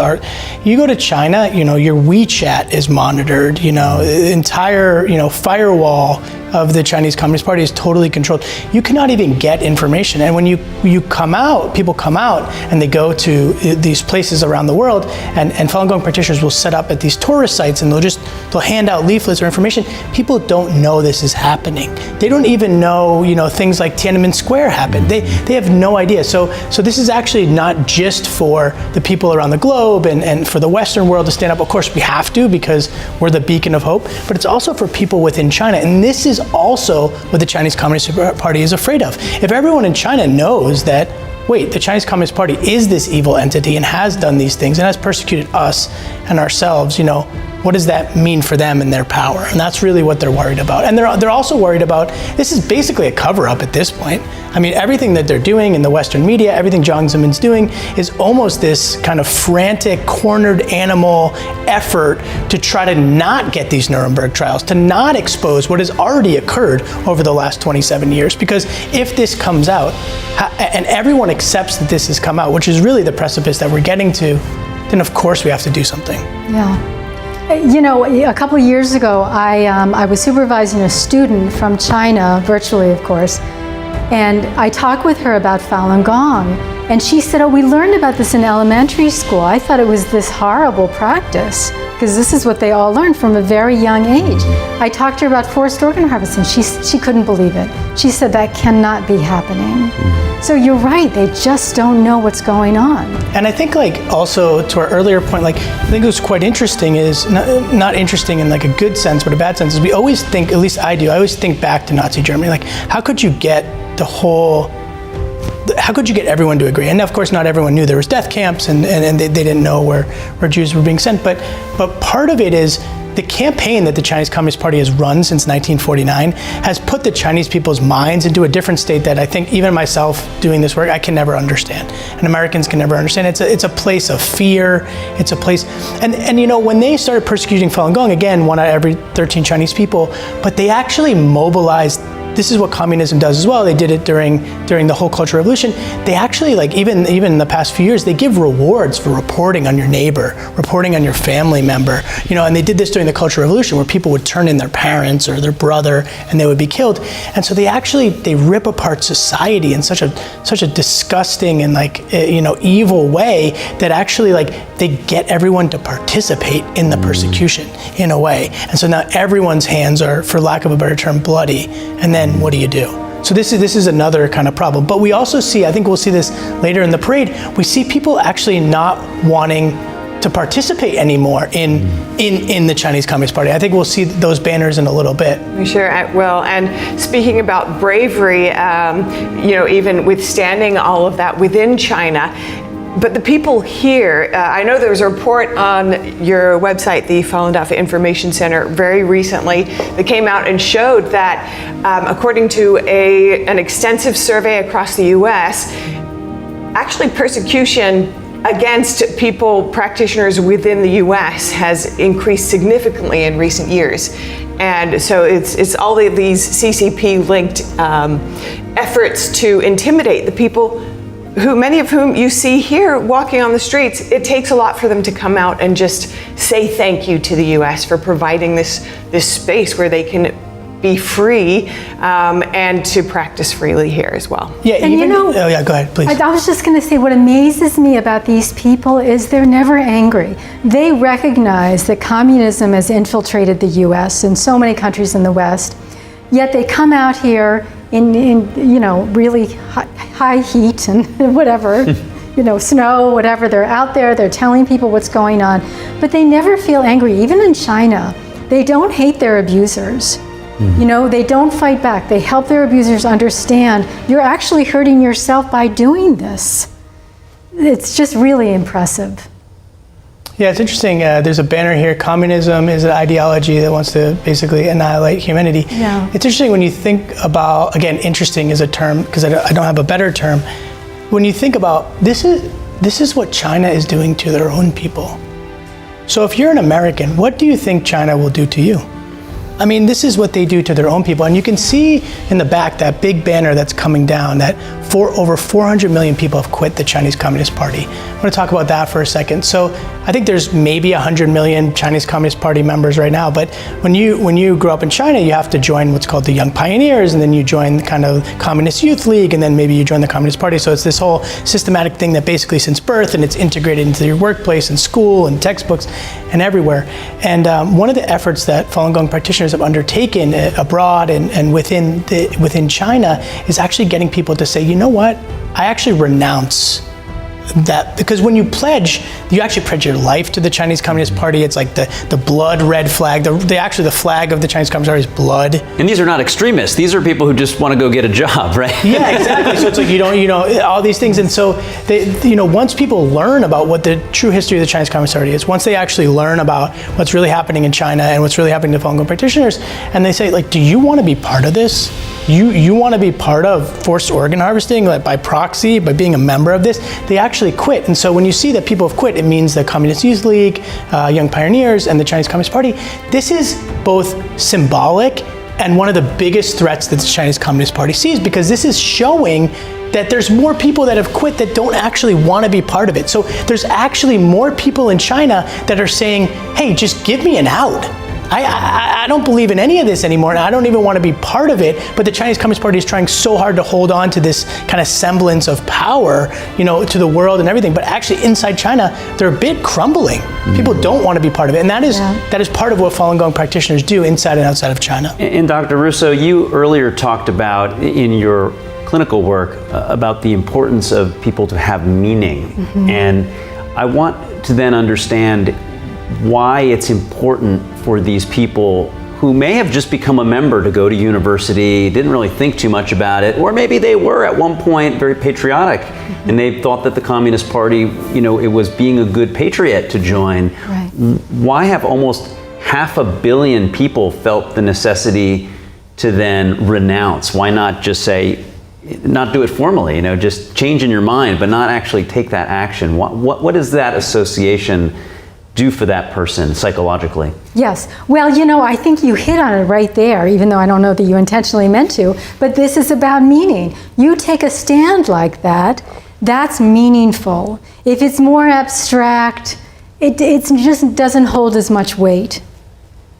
So, yeah, I think that's essential that somebody takes that position, essential for themselves. They feel really good about that. And what an amazing number that is, 464 million. Yes. That's more than the population of the U.S. Right. One of the things I like to talk about when I'm visiting legislators' offices and I'm speaking with these staffers, and I'm saying how important it is to support this group, the primary victims of forced organ harvesting, not just because they're the largest group within this horrible crime, but because they've done so much for countries around the world, not just for the Chinese people, but outside, to let the world know what communism is about, the crimes they've committed, not only the Falun Gong, but since they first came to power in 1949, all the terrible things that they've done, shutting down domestic travel in Wuhan, but allowing international travel during the pandemic.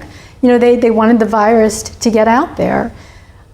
So it's so important that these people are giving their voices like this and so bravely. And we will see many cultural symbols today at this march, but you do see one commonly showing up here, which is the Falun symbol, and it represents many of the teachings within the practice. But Falun Dafa really has roots within both the Buddhist school of cultivation and the Taoist school. So you've got both of those school symbols there. The Srivatsa, also known as The swastika was, of course, adapted and used for other means in World War II, but that symbol itself is an ancient Buddhist symbol, and then we've got the yin yang as well from Taoism. Yeah, you can go to the Met or you can go to other museums, and if you look at the Buddha statues, you'll see that symbol that, of course, we came to know, because it's like, is that a swastika? I remember even when I started practicing and I had the book, and my mom, obviously, as I mentioned, I grew up Jewish, and my mom saw that. She was like, what is that? What is going on there? And it's like, to actually educate that this is actually not a symbol that came about in World War II. This is a symbol that's been around for many, many thousands of years and is kind of the mark of a Buddha or the Buddhist school. And you see that in old paintings and statues. But of course, it just requires some education for a Western audience. Seen in ancient Greece, as well as in some of the excavations in Israel, they found that symbol as well. Yeah, I wasn't aware of that growing up. I knew this symbol as the swastika. I also grew up Jewish, and I thought, when I first saw this as the Falun Dafa symbol, I thought, I can't share this with my family, because even I had just a very visceral reaction to this. But now I look at this, and it makes me think of Falun Dafa, and I think beauty and peace and deep spirituality. These banners, Truthfulness, Compassion, Tolerance, you can see that one's like homemade. I remember when I first, because I just started meditating. I just learned about the meditation, and I would meet people like, what are you talking about? You went to jail? Like, I don't understand. Like, you're a criminal, or like, what's going on? It's like, you went to jail for like holding a banner, and then of course I got involved, and I would go to human rights marches like this.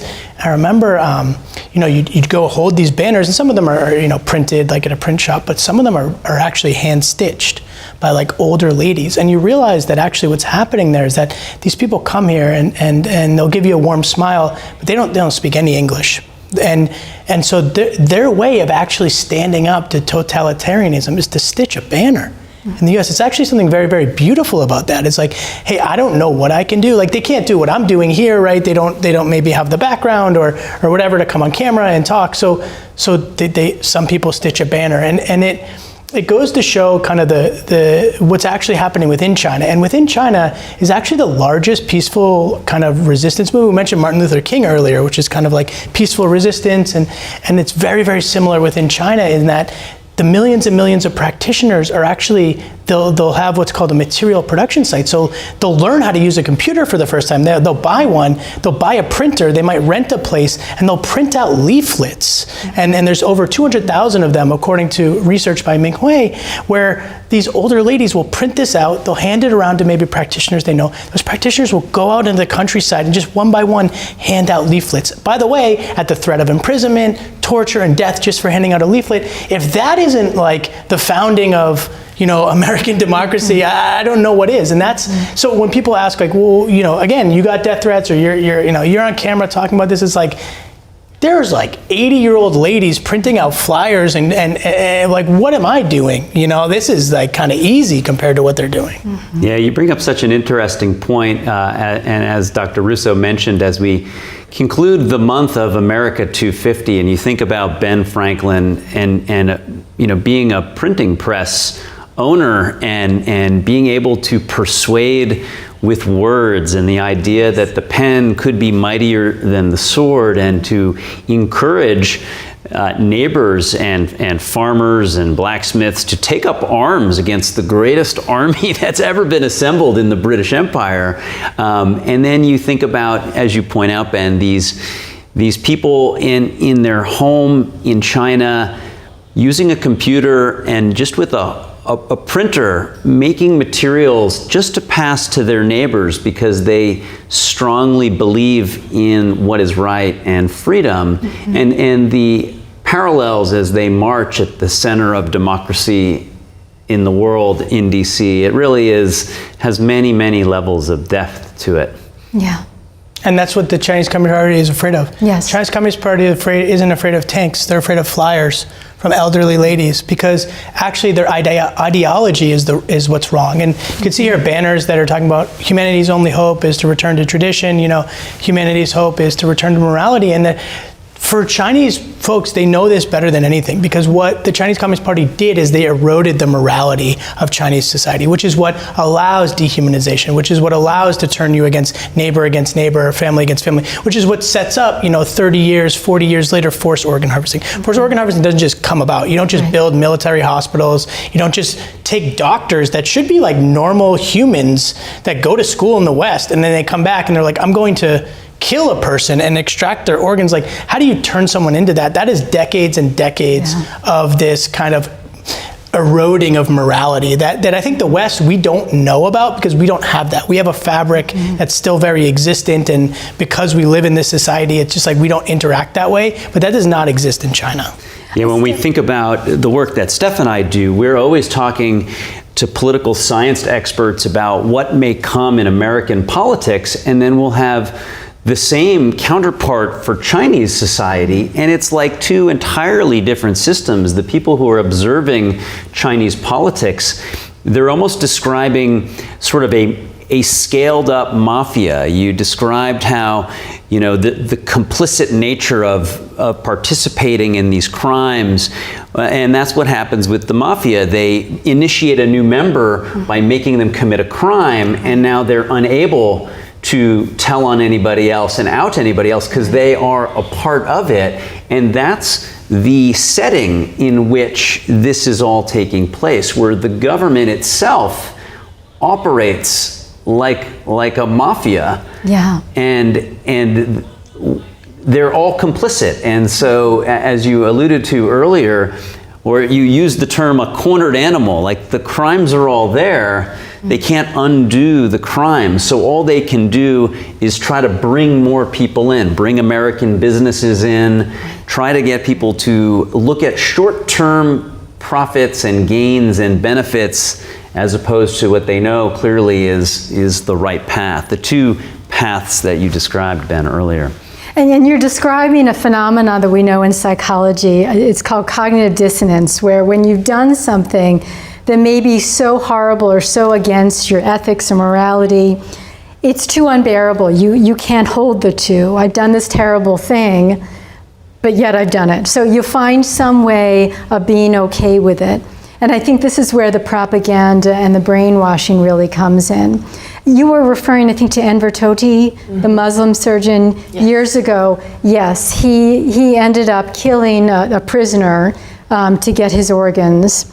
He was forced to do this, and yet he just kind of went along because he described it as you're raised to be a machine, and you just do this. You forget that this is a human being in front of you. There's so much depth within even that one experience to expose what goes on within the CCP. And we did have on our lower third just earlier the 9 commentaries on the Chinese Communist Party. That's an editorial written by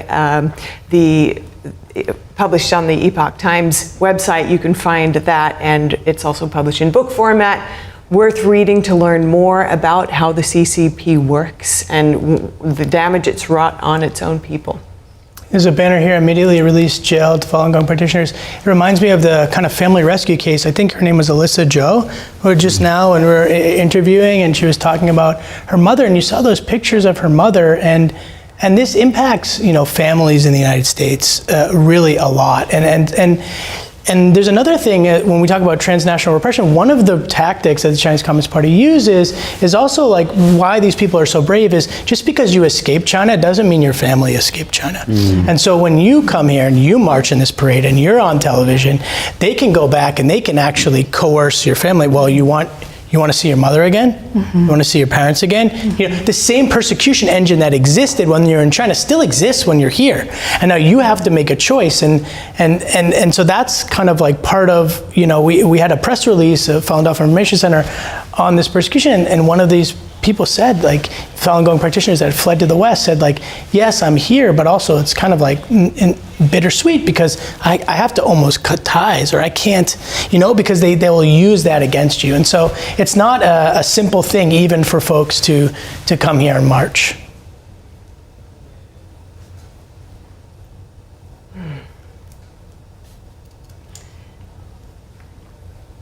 And folks, if you're just tuning in, you're watching the 2026 rally and march to end the persecution of Falun Dafa, still taking place in China today, but a show of bravery and a show of support for freedom all around the world here. And of course, this parade is not the only one. There are so many all around the world each year, and they've been happening for decades now. This persecution going on for 27 years already, but so many of those years, the same people have been coming out and spreading the word with such persistence. Yeah, lots of people will ask me, what can they do? They find out what's happening and they really want to do something. The best thing people can do right now is they can call their US senators. Each state or commonwealth has 2 senators. They can call them and urge them to co-sponsor this bill, S4009, the Falun Gong and Victims of Forced Organ Harvesting Act. Tell them how important it is to you, because they really do listen to constituents.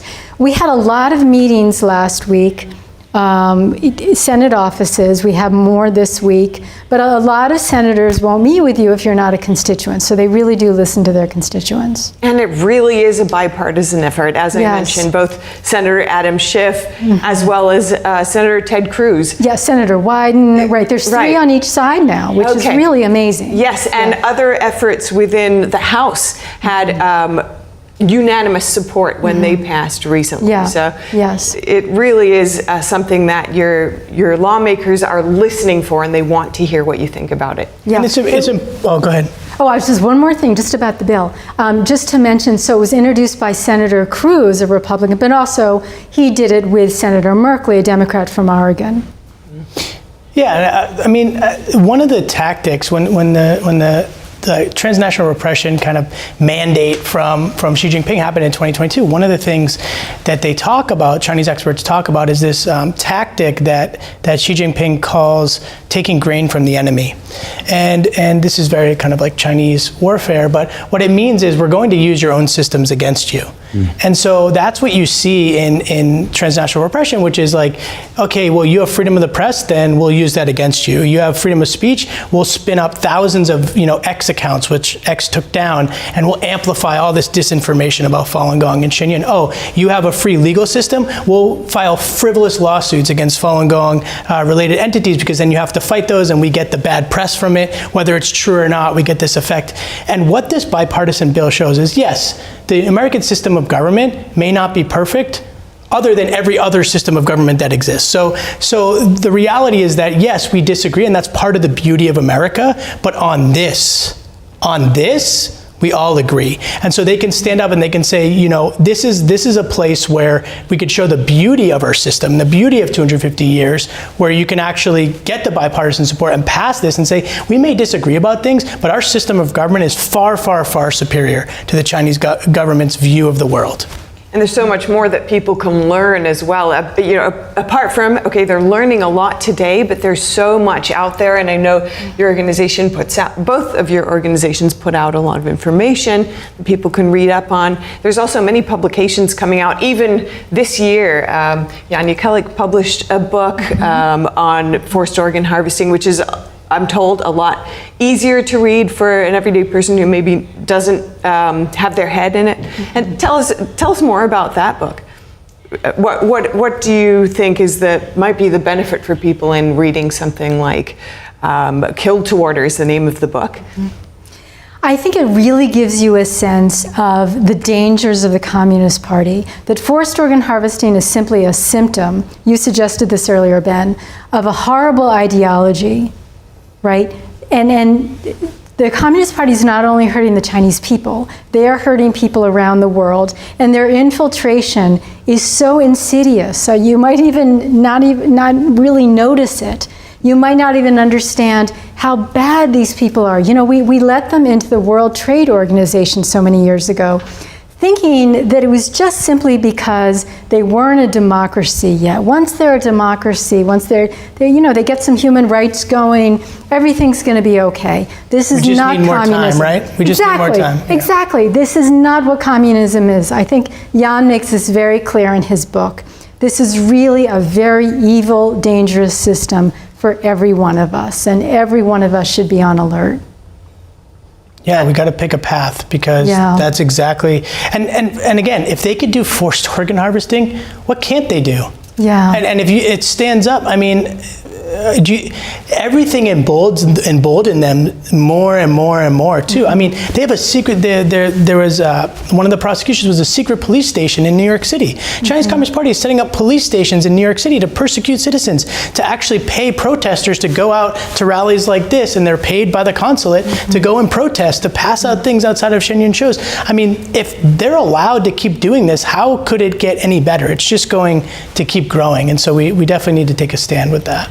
Another book published earlier this year, actually quite recently, it was by Ambassador Sam Brownback, called China's War on Faith. But a classic, of course, is The Slaughter by Ethan Gutman. He also published a book detailing the persecution against the Uyghur group, which also is now being targeted for organ harvesting, according to his research. So as an example of how this can spread, you know, it was really all of those techniques of torture and organ harvesting and other things really were perfected, if you could put it that way, really were honed on the Falun Gong group, but nobody's safe.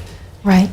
That's right. And I think what you see, the common thread with the evilness of this regime, is anything that is traditional, anything that would be viewed as competitive to the soul of somebody, they want to stamp out, whether that be in Tibet, whether that be the culture of Xinjiang or the Mongolians, other ethnic groups, house church Christians, anything that elevates one's soul, they fear, because they view that as competition to itself being in the God role. They want to play the role of God for its citizens and cannot allow any other competition.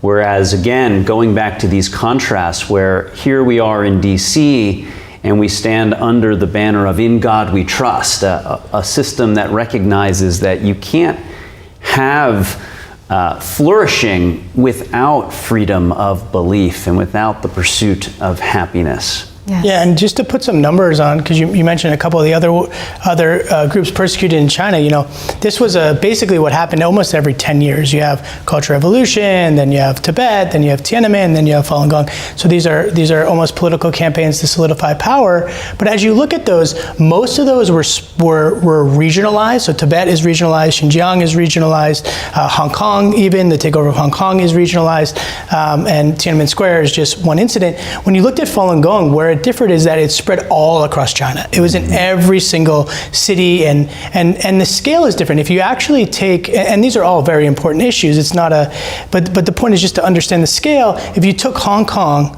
Xinjiang, and Tibet, and you added them all up, it's about maybe 30 million. And at the height, Falun Gong was 3 times that by the government's own estimate. So you're talking about a scale that's, you know, a third of the United States. I mean, the scale is almost unimaginable, but yet, because perhaps it's been going on for 27 years, or perhaps because Chinese Communist Party has devoted so much effort for disinformation, misinformation, people kind of like forget that scale, or it becomes something we don't talk about. But it was the fastest growing spiritual movement in Asian history. It's definitely one of the largest persecutions the world has ever seen. Oh yes. Yeah, when people talk about forced organ harvesting, they usually talk about the Uyghurs. Oh yes, I know that's happening to the Uyghurs.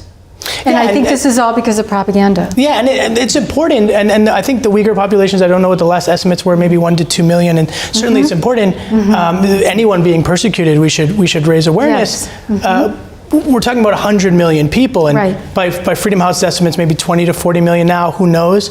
And so, the mechanisms of the state-run hospitals, the system, that would not have been possible if it weren't for this much larger group of people. And then, but to your point, Carrie, this is all a playbook. So what the Chinese Communist Party does, both in China and abroad, is Falun Gong is the canary in the coal mine. So as we've talked about, honestly, forced organ harvesting I've been talking about for over a decade. But as now people realize it's happening to other groups. But let's turn to transnational repression. Let's turn to the spies in our own country. Let's turn to the violence and the threats happening here. This will continue. So, okay, we missed that. Let's definitely correct that. Let's stop all of that because the main persecution and the brutality is happening in China. But let's not. Now we have the early warning signs of transnational repression. We know what's happened in 2022 with Xi Jinping from the top. Let's do something quicker to stop that as well.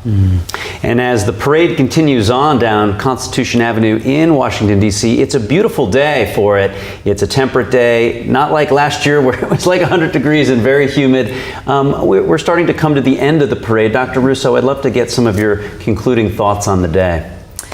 I just think this is so inspiring. I love this day. When you see them out there with their banners, it's just, they really move me because they're so brave doing this, as we've discussed, and they're bringing these beautiful principles to the world.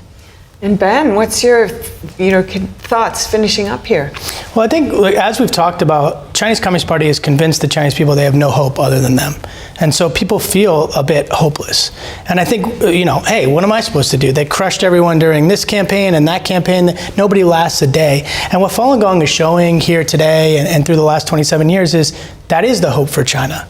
And China does have a hope. And I think that's what scares the Chinese Communist Party the most. So I think we as Americans, we as people in the free world, let's do what we can to support that. Well, Ben Maloney with the Falun Dafa Information Center, Dr. Jessica Russo with Doctors Against Forced Organ Harvesting. Thank you so much for your commentary, for joining us. We've been in the studio now for several hours, and I feel like we could continue to talk for hours. There's really so much to this issue. Thank you both for joining us. Thank you for having us. And that does conclude our coverage of this year's rally and march to end the persecution of Falun Dafa. We want to thank our guests again for being here on this special day and a critical moment for people of faith everywhere. And from all of us at NTD, thank you for tuning in. I'm Carrie Dunst. And I'm Stephanie Cox. We now leave you with some highlights of today's rally and march.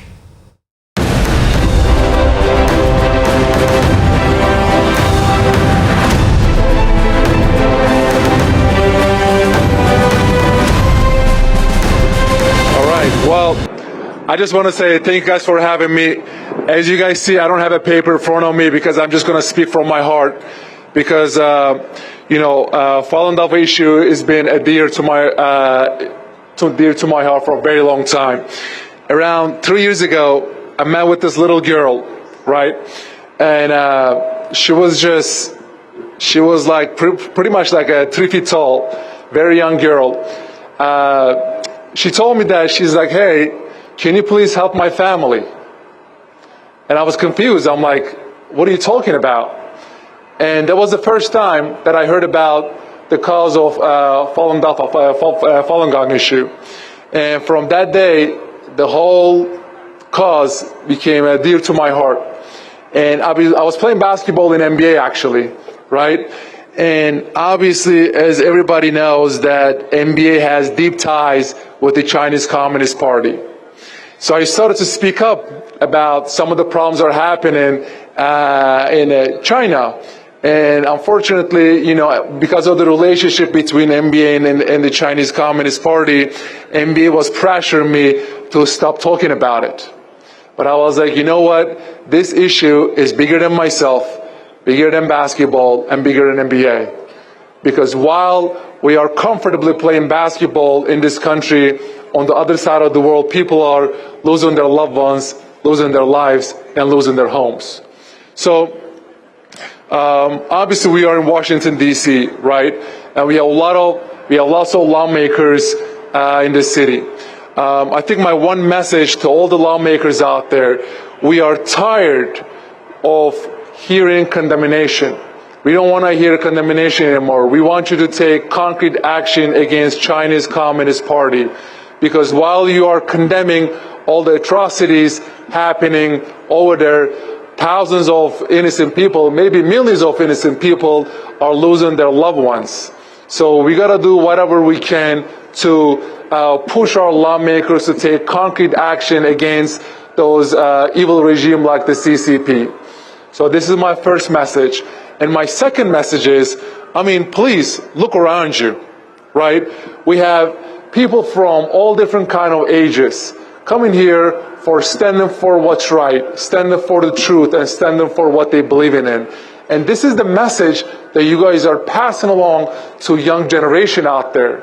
So if nothing happens, right, all these kids out there growing up for what they believe in it. So for that reason, it gives me so much hope. It gives me so much motivation to fight for what's right whenever I see all these young kids out there are coming here and trying to be the voice of all those innocent people out there who don't have a voice. So I want to say, you guys have an ally as an NBA player. And I know that I lost my career. I know that I lost millions of dollars, but you know what? It's nothing compared to what you guys are going through. So, but again, you know, I just want to say thank you guys for having me. But we need to bring more people in here. Maybe next year, I want to bring more athletes. I want to bring more actors. I want to bring more. Activists. I want to bring more people here to be your voice, because this is a non-political movement. This is a human rights issue. So we don't care if you are from the right, from the left, whoever you are, you can come here and stand with innocent people. So also my last message to all the world leaders out there, if all these world leaders just actually listens and follows the pure message of the Falun Dafa or Falun Gong message, right? We wouldn't have any of these wars right now. It is all about compassion. It is all about truthfulness, and it is all about standing for what's right. So lastly, I want to say thank you guys for having me, and I'm going to do whatever I can to help you guys so we can be the voice of innocent people out there who don't have a voice. And again, we are tired of hearing condemnation. We need to take concrete action against the evil regime of CCP. So thank you guys for having me. Keep inspiring people, because I see we have thousands of people here, and more than half of it is the young generation. It is so important because every Falun Dafa grows up as an activist. Every Falun Dafa grows up born as an activist. So for that reason, keep inspiring, please. Keep being the voice of voiceless people. And again, thank you guys for having me. I hope that we would not have to meet again next year, because I hope that this persecution and this pain will end as soon as possible. So thank you guys for having me. I'm honored to stand with you guys, and I'm going to do whatever I can to be your voice. You guys have an ally in the NBA. Thank you guys for so much. Appreciate it. Good afternoon. It's such an honor to be here with you all today on the steps of the Lincoln Memorial, which is famously known for when Dr. Martin Luther King Jr. gave his famous speech, "I have a dream." And seeing so many of you here today coming from all over the country is just remarkable and says everything we need to say to the members of Congress, to the White House, and to everyone that's here today, that so many people are being persecuted and not living in with the same freedoms and liberties that we're living here in America. As the Director of Government Affairs of the Victims of Communism Memorial Foundation, it truly is an honor to be here as we gather to remember, reflect, and to reaffirm the importance of preserving history. The work of remembrance is never simply about the past. It is about ensuring that the experiences of millions of people are not forgotten, and that future generations understand both the value of freedom and the human cost when it is denied. The Victims of Communism Memorial Foundation was established by an act of Congress in 1993 with a clear mission: educate Americans about the history, philosophy, and legacy of communism, and to honor the more than 100 million people who lost their lives under communist regimes. Since its founding, the Foundation has worked to preserve the stories of those who endured persecution, imprisonment, forced labor, famine, religious oppression, and political repression. These stories remind us that history is ultimately about people. Behind every statistic is a family separated, a dream interrupted, a voice silenced, or a life forever changed. Today, we also recognize that the struggle for fundamental human rights did not end with the Cold War. And I was born and raised in Soviet Ukraine, so I remember this. In many parts of the world, individuals continue to face persecution because of their faith, their beliefs, or their commitment to live freely. One of the most enduring examples is the Chinese Communist Party's decades-long persecution of Falun Gong practitioners. For more than 27 years, countless individuals have faced arbitrary detention, torture, imprisonment, and other grave human rights abuses because of their peaceful spiritual beliefs. Numerous governments, researchers, and human rights advocates have also raised serious concerns about the allegations of state-sanctioned forced organ harvesting from prisoners of conscience, including Falun Gong practitioners. Allegations that deserve continued scrutiny and accountability. Here in the United States, Congress has taken meaningful steps, as the Congressman just mentioned, to address these concerns. Last year, the House of Representatives unanimously passed H.R. 1540, the Falun Gong Protection Act. Most recently, the Senate Foreign Relations Committee advanced it. And the Victims of Forced Organ Harvesting Protection Act. These bipartisan legislation efforts reflect a shared commitment to confronting credible reports of severe human rights abuses and to stand